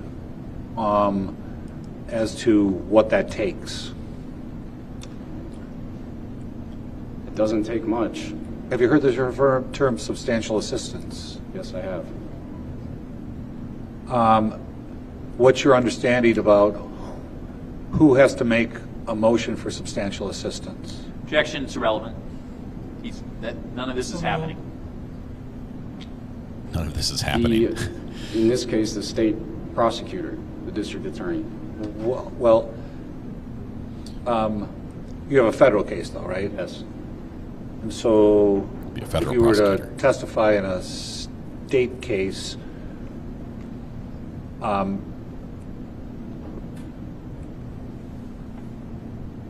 the actual motion would come from the federal government, right? Objection. That's leading. It is leading. Hold on. It is leading. It's just indicated.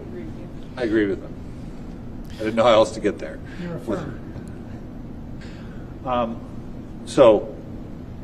But it's your perception that if you come to testify for the prosecution in a state case, that is the district attorney that would have to make the motion. That's leading as well. Motion? Or make some sort of assertion. It's again a leading question. He's just repeated the question. Probably sustained. I can rephrase. His charge is a drug. What is your charge. understanding about like which level of government would need to act on your behalf in order to get under the mandatory minimums? He's asked. That's been asked and answered. He's already said that the state prosecutor files a motion. Well, is that really true? No. No. I don't. No, it's not. But that's what he's offered the court. For some. Yeah, No, that's his. He has a false I understanding. myself don't know the answer, but it would be my impression that the United States Attorney would file the motion on the representations made That's by correct. the local district attorney. That's correct. That's not what you asked. I was trying not to be leading as much as possible. So I can certainly ask that question as a leading question. Go ahead. Okay. So it's actually the United States Attorney's Office that files the motion based on its discussions with the district attorney in the case you testified, right? Yes, it is. Okay. And you decided to forego that and testify on behalf of the defense. Yes. What benefits would the defense, testifying for the defense, offer you? None. Nothing. Are there any negative consequences to your testimony here today? Objection. Potentially. Purely speculative. In this context, I think it's a reasonable question. It is. Obviously, he can't predict the future, but he can. I think he can testify as to what apprehensions, if any, he has. So the objection is overruled. Yes, I felt very scared about what would come of me testifying for the defense. I realize that the district attorney has a lot of power, and that could be bad for me in a lot of ways.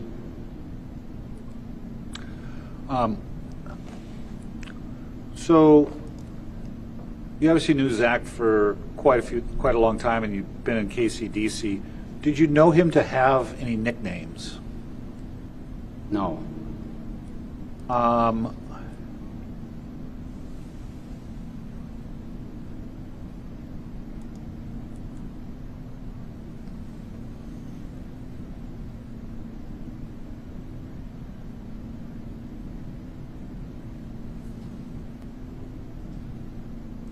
Nems Girl, it's on Twitter apparently. Search for my username on Twitter.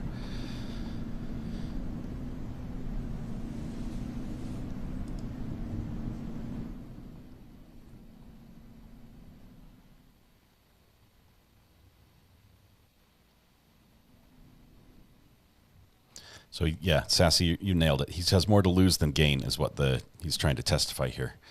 He is wrong when he says the district attorney, it's a federal charge. The state district attorney is not involved in that. It's a federal district attorney or federal attorney. So he's said state a couple times, and he's just got his wires crossed a little bit. I think beyond that, he's done a pretty good job. Although I know body language experts might have an issue with him shaking his head every time he's talking. I'm not going to read anything into that. He seems pretty straightforward. I think arguably you could call another witness with the records of where the inmates were housed in the jail, because those records are kept, and we would know for a fact which one was lying, because that's something that could be verified, whether it was on floor 1 or Did you floor ever 2. hear anybody call him Houdini? No. Did you ever hear anybody call Zach Superman? No. Have you ever been convicted of a crime? Yes, I have. You've been convicted 11 times, right? Yes, I have. That's a lot. I just counted. It's more than 10. That's all I have. Cross-examine. So, Mr. McAtee, I just wanted to be sure I had the details right about what you said on direct. So, if I understood you correctly, should we call it the hole? Is that the easiest way for you to think about it? But it's actually a dorm. It's called HW, right? Yes. Okay. And so you were in it for, sounds like, an extended period of time, like several weeks? Yes. Okay. And other people were coming and going? Yes. All right. And so if I indicated to you that that the jail records indicate that you were in the hole, I'm going to use your phrase, the hole. I'm going to object. If he's basing this question off of jail records, he needs to have some sort of basis for that. He can't just make that assertion. That's not true. On cross, I'm allowed to describe things, and then he's allowed to adopt. Well, no, he has to have a factual basis for his inquiry.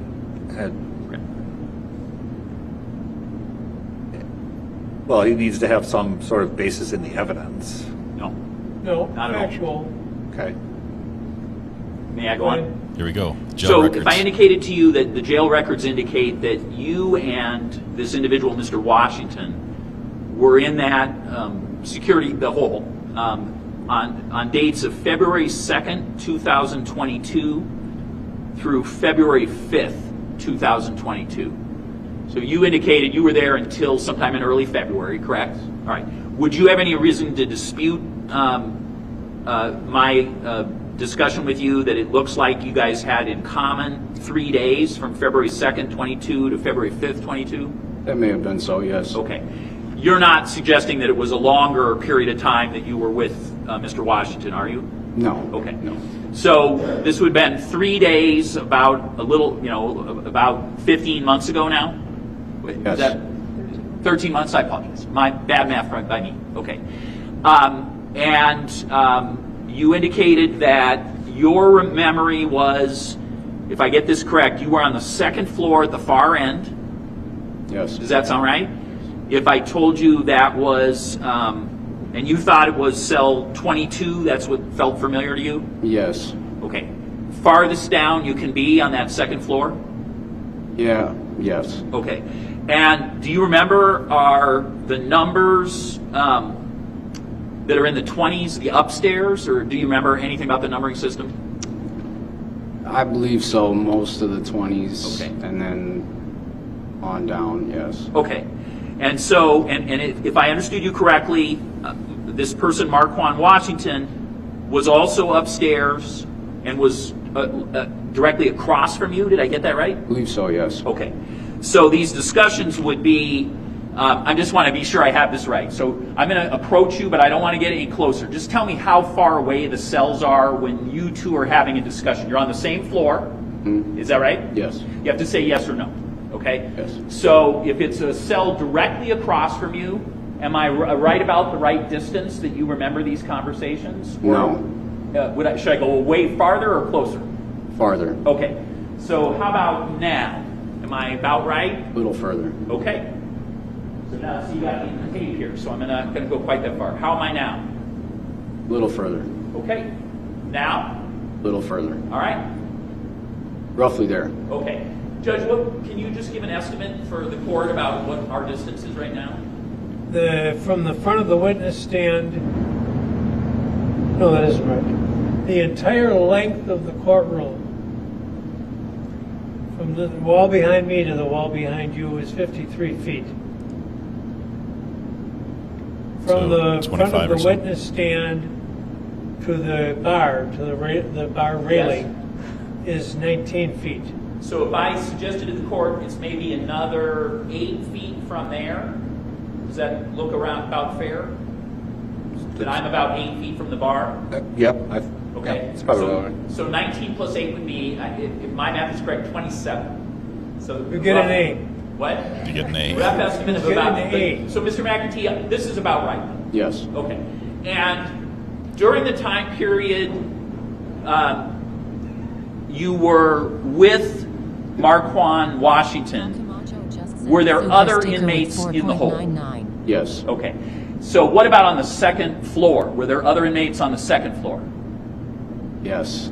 And then about how many beds or cells are on that second floor? So you guys were two of how many, based on your memory of this? Somewhere between 3 other people, maybe. On the top floor?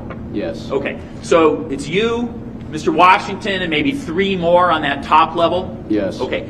And so far you're feeling like your memory is Washington is on that second floor, and is he the closest of those 5 to you in proximity?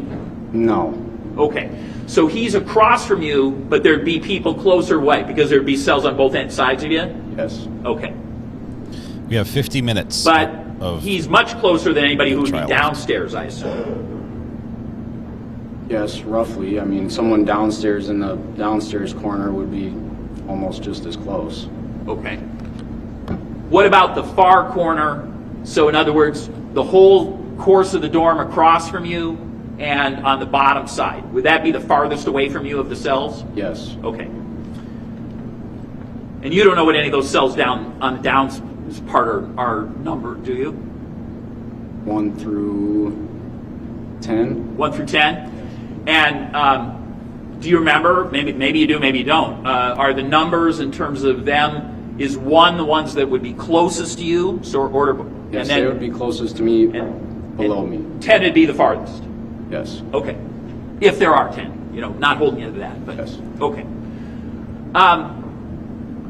So from that location, and this is where you and Washington are having any conversations you're having about jumping cases, right? You're not having those any other place other than this particular part of the facility. Well, occasionally when he comes out for rec at night, they have a 1-hour rec where they go in and shower. We have had conversations then too while he was out in the day room. Okay. And what he needed to. And that would actually be a rule violation, right? He's not, when you're out in the day room, you're not supposed to be having contact with any other inmates, correct? No, that's not correct. Oh, you're allowed when you have that hour to wander around and talk to people in the cells? Yes. Oh, okay. Yes. And that was a rule back in 2020? I'm sorry, apologize. In 2022? I can't say that it was a rule, but it was the guards allowed it. Okay. So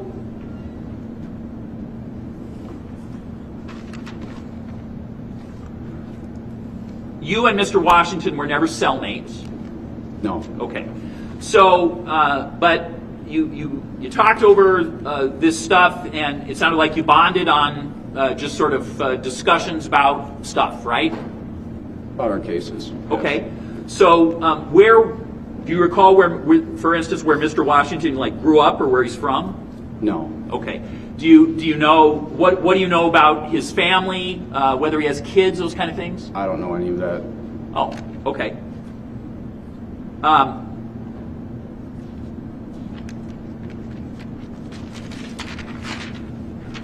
So your testimony is that Mr. Washington, not even revealing where he was from or any circumstances about his family, is talking about how you would lie to about other inmates and make a case, correct? It's about how to save myself. Okay. And other inmates are present and would hear those conversations? Yes. And Mr. Washington appeared to not be in any way concerned about the idea that other inmates would hear that he was giving you this advice or talking about what he himself would do? No. Did he tell you about other cases that he had cooperated on? He must have told you some stories about here's what I did on this case. No, he didn't get into that much detail. Well, did he tell you about any times he had cooperated against other people? No.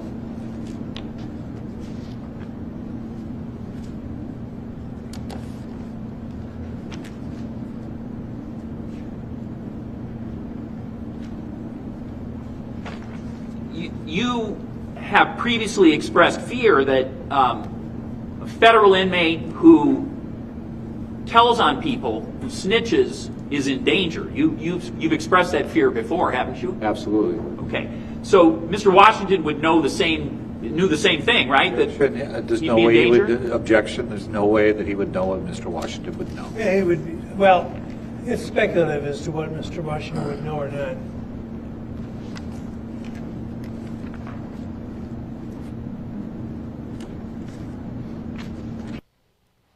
And the feed just dropped from the courtroom.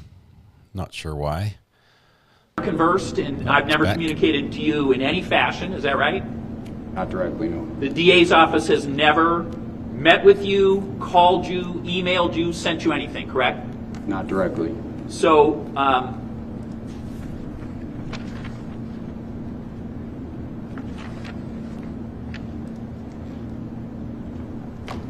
and while you have been a federal inmate, back in August of 2021, I'm speaking specifically about August 4th, 2021, you caused fraudulent legal mail to be delivered to you in our jail, didn't you? I did not. So, did you have an occasion where you had a legal mail sent to you? Your name is Nicholas McAtee, correct? Yes, it is. And the sender was a law firm in Sheboygan called Hawley, Kaufman, and Kautzer. Did you have a I'm going to legal... object. I think he's misstating that there's two cases, and I think you're talking about the wrong one. I'm talking about August 4th, 2021. And I'm literally reading from a document about August 4th, 2021. Did you cause to have sent to you in the mail a legal envelope where the sender was supposedly the law firm of Hawley, Kaufman, and Kautzer in Sheboygan, Wisconsin? I did not cause it, no. Were you the person responsible for devising the scheme where that legal envelope was sent to you in the jail? I was not, no.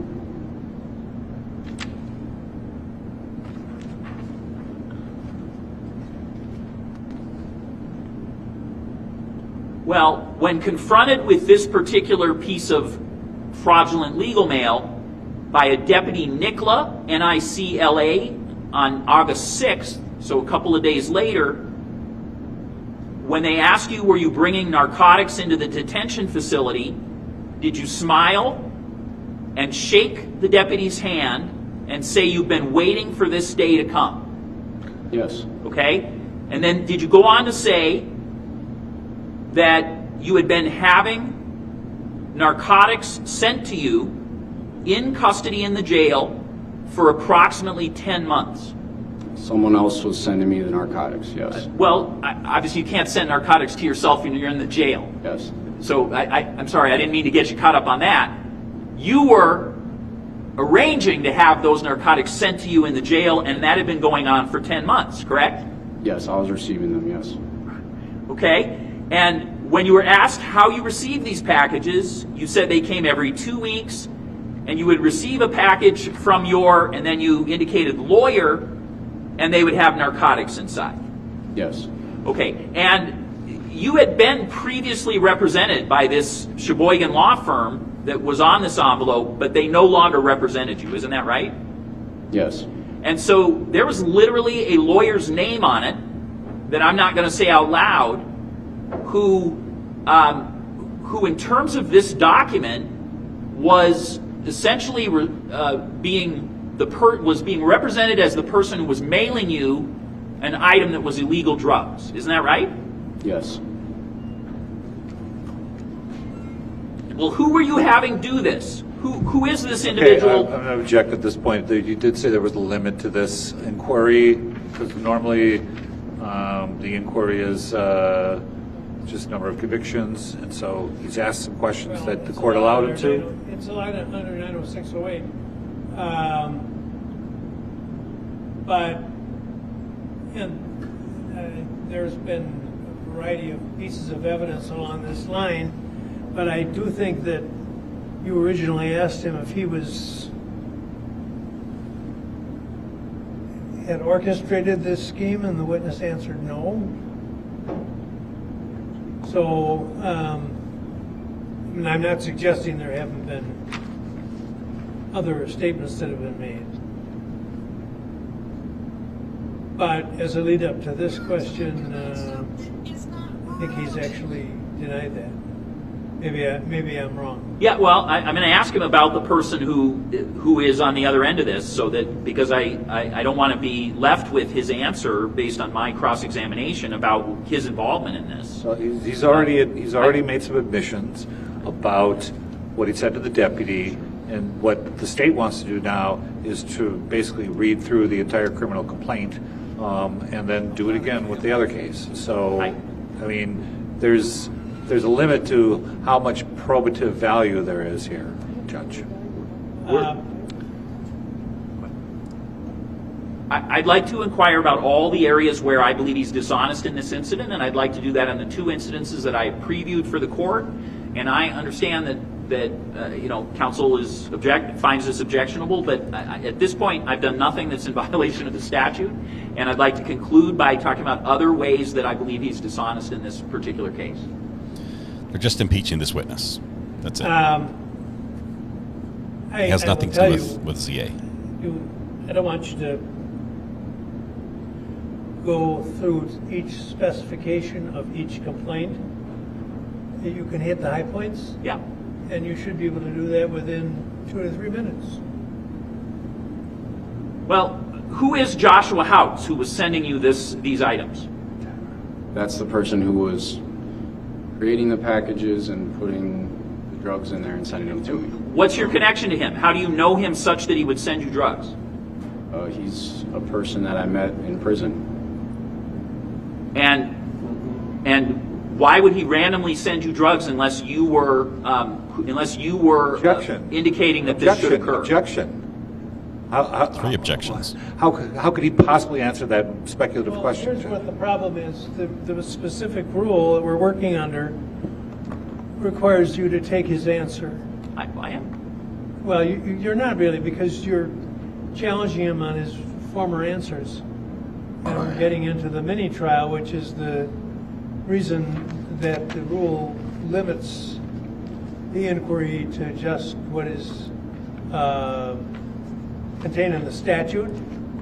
So asking about specific instances of conduct is permitted, but you're concluded when he answers. You're not going to be allowed to offer contradictory evidence. But can I ask questions that probes his answers? I understand I can't talk about contradictory evidence. That's exactly what the rule is designed to avoid. Well, you know what? It's another one where you're both kind of right. So I'll resolve it by saying you can ask 2 or 3 more minutes of questions. 2 or 3 more minutes of questions. You said that a minute and a half ago, just for the record. So you want me to cut it to 30 a seconds. minute and a half. Yeah. A minute and a half, maybe less. After having been confronted in August regarding the item that I spoke about, did you again? Were you again involved in drugs coming into our jail in December of 2021 by use of legal mail again? As a party to a crime, I was, yes. Okay. And did you go to the computer in the area where inmates can do legal work and put together some legal documents and a legal envelope that was created so that it could be sent back to the jail for a local Kenosha attorney to be the individual who sent the drugs? Yes, I did. Okay. And so you created what you knew was not a truthful piece of mail, right? Yes. And there was an actual lawyer's name on it, correct? Yes. And the idea was to utilize that document, that legal document, to bring additional drugs into the jail? Yes. Okay. And did you recruit a individual who was a cellmate of yours to be a part of that? Yes. And and so were you detected in doing that after the other incident had already occurred? Yes. For the records, that was 3 minutes. Let's wrap it up. The timer's gone off. And that's That's directed to all 5 of you. All 5. Wrap it up. You haven't said a word, nor have, wrap it up. Wrap up cross-examination total? Is that what you mean? No, I mean, let's move along. Okay. We've got half an I'm hour left finished before with Judge says the final word has to be said by 4:30. Bless you. Have I been lengthy? And You're being lengthy okay. now. I can continue? No more so than usual. Thank you.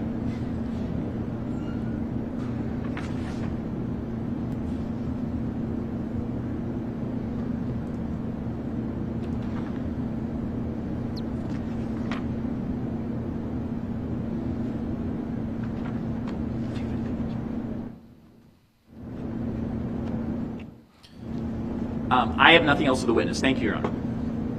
That was Thank wrapped you. up quite well. The incidents that Mr. Gravely just asked you about, what was the drug that was being brought in? It was Suboxone. Is that a drug that's used to treat people that are withdrawing from heroin? Objection, Judge. That appears to be irrelevant. What drug was being brought in the jail? I don't know why he would want that not to be relevant, but okay. Please. Speaking objections. It's the objection is sustained. Why did you do that? Because I'm a drug addict. So this was feeding your addiction? Yes, it was. Prior to being locked up, I was addicted to heroin, and so Suboxone assisted me in not going through withdrawals, and I had been on it since I was incarcerated.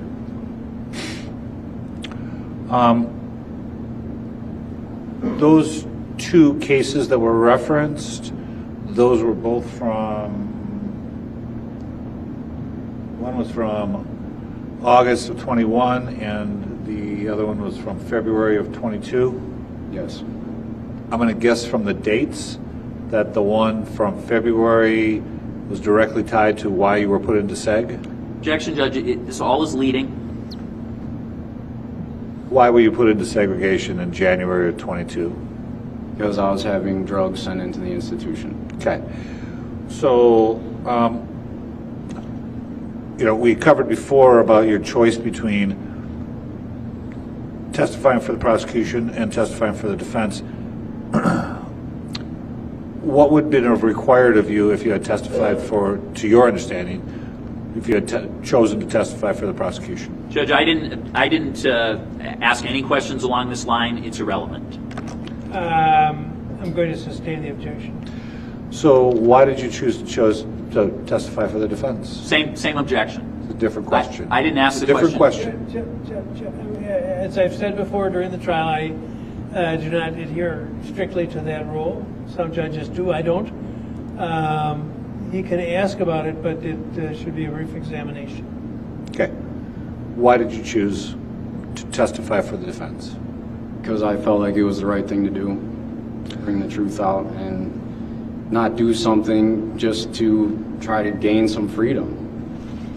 So after you first learned that both parties wanted you to testify, did you talk to your family about it? Don't tell me what they said, but did you talk to your family about it? Same objection, Judge. I don't see where it pertains to the subject of the reason for which I permitted the witness to talk about the whole general subject. All right. Is everything you testify here true to the best of your knowledge? Objection, Judge, to ask him to affirm. It's not a permissible question. Okay.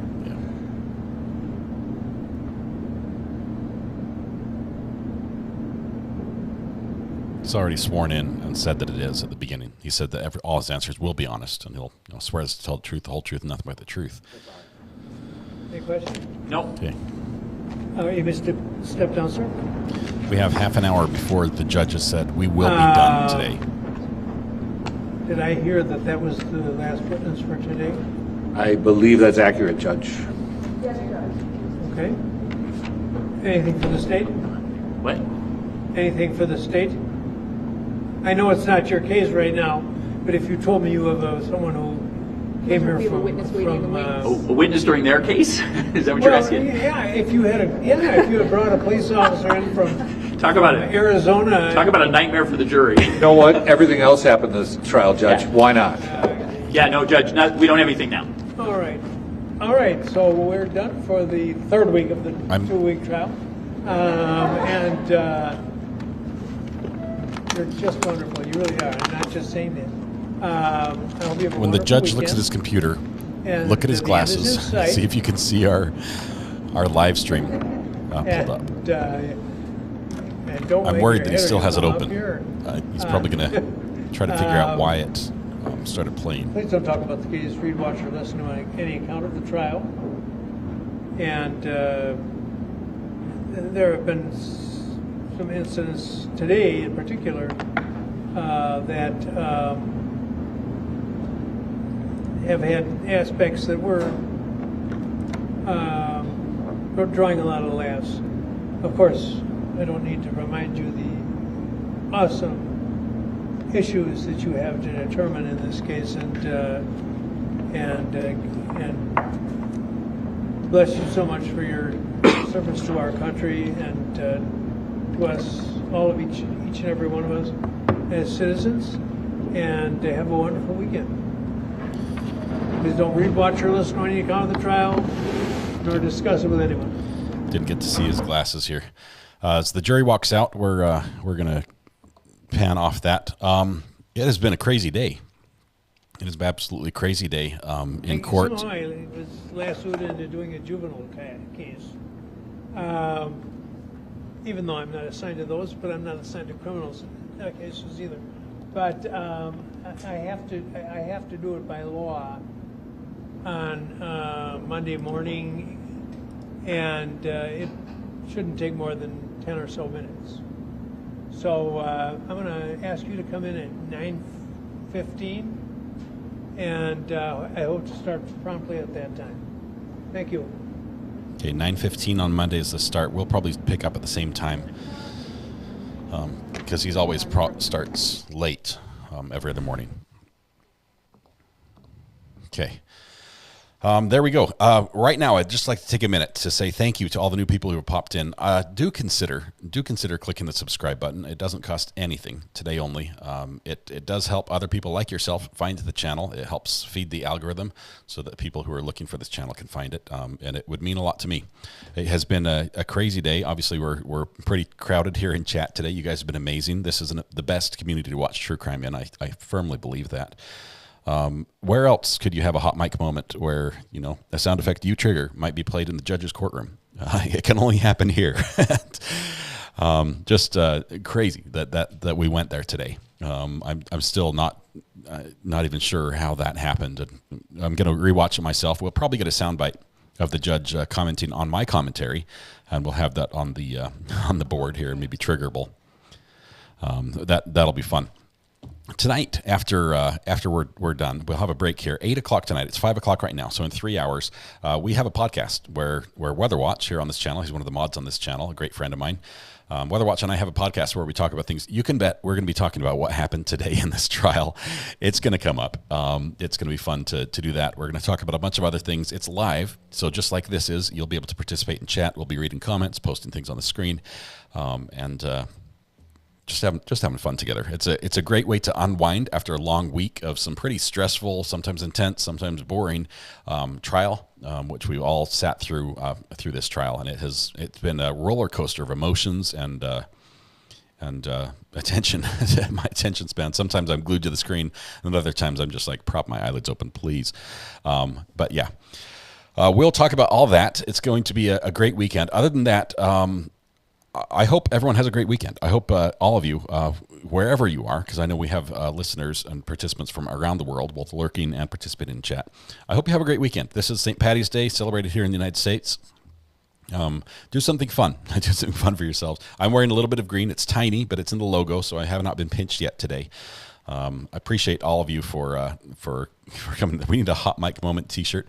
I've started making one. I don't like the design. Michelle, I actually came out with a channel hoodie. So I've got a hoodie up. It's up on the YouTube, or it's up on the eBay channel. So if you look for the mug or the mouse pad that are up on eBay, if you look for those, either one, and look for other items for sale by the same seller, you'll see the hoodie. I'm not happy with it right now because I can't find one that the price is right. It just seems like they're gouging me. And then with eBay taking like 25%, it has to gouge even further. So I'm not happy. If you absolutely want one and can't wait for the price to go down, they are there. I apologize. I'm looking for a better way to get that to you cheaper and still have a high quality product. But that's there. I've only got them in black and white right now, but we'll get that fixed and sorted out. I appreciate all those who have gifted memberships today. So many new people have showed up in chat and said, hey, I like it here, and ended up being gifted a membership. See their name in green on the screen. It has its perks. You'll learn what those perks are as time goes on. Some of them involve emojis, custom emojis. Some of them involve there's things you can trigger in chat, places you can sit, and get upgraded seating in this court of public opinion. But thank you to all those supporters who have gifted memberships and welcomed people that way. Thank you to all those who have joined. Super chats have been just amazing today. You guys, I appreciate your support. This is all I do. This is what I do, and this honestly is the best job in the world, and it's because of you guys and what an amazing community is to be a part of. We're going to play a little bit of music. Thank you to my fabulous mods. We've got the best mods on the internet are right here. I keep in touch with them on and off throughout the day. They do a great job. They deserve a lot more than they get paid, which is nothing. So we're trying to get that fixed. But thank you. I appreciate it. Abby, UK, it's time to get some sleep. Hun, you've been up all night. Get some rest. Thank you so much. We'll be on tonight with the podcast at 8 o'clock. Thomas and I. Please ring the bell and subscribe if you'd like to get notified when that happens. It'll be great. Other than that, I think we're good.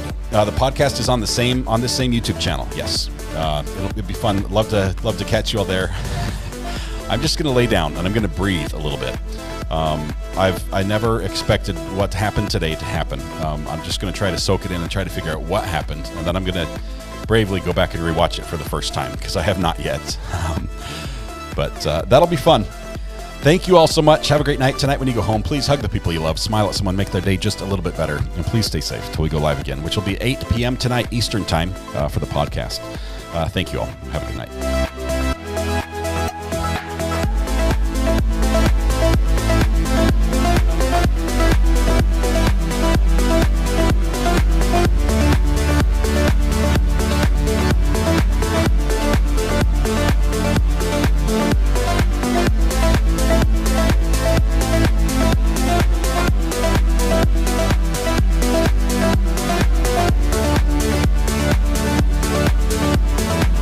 Thank you, Brandy. I'll go check it out now. Have a good night. We'll see you on the podcast.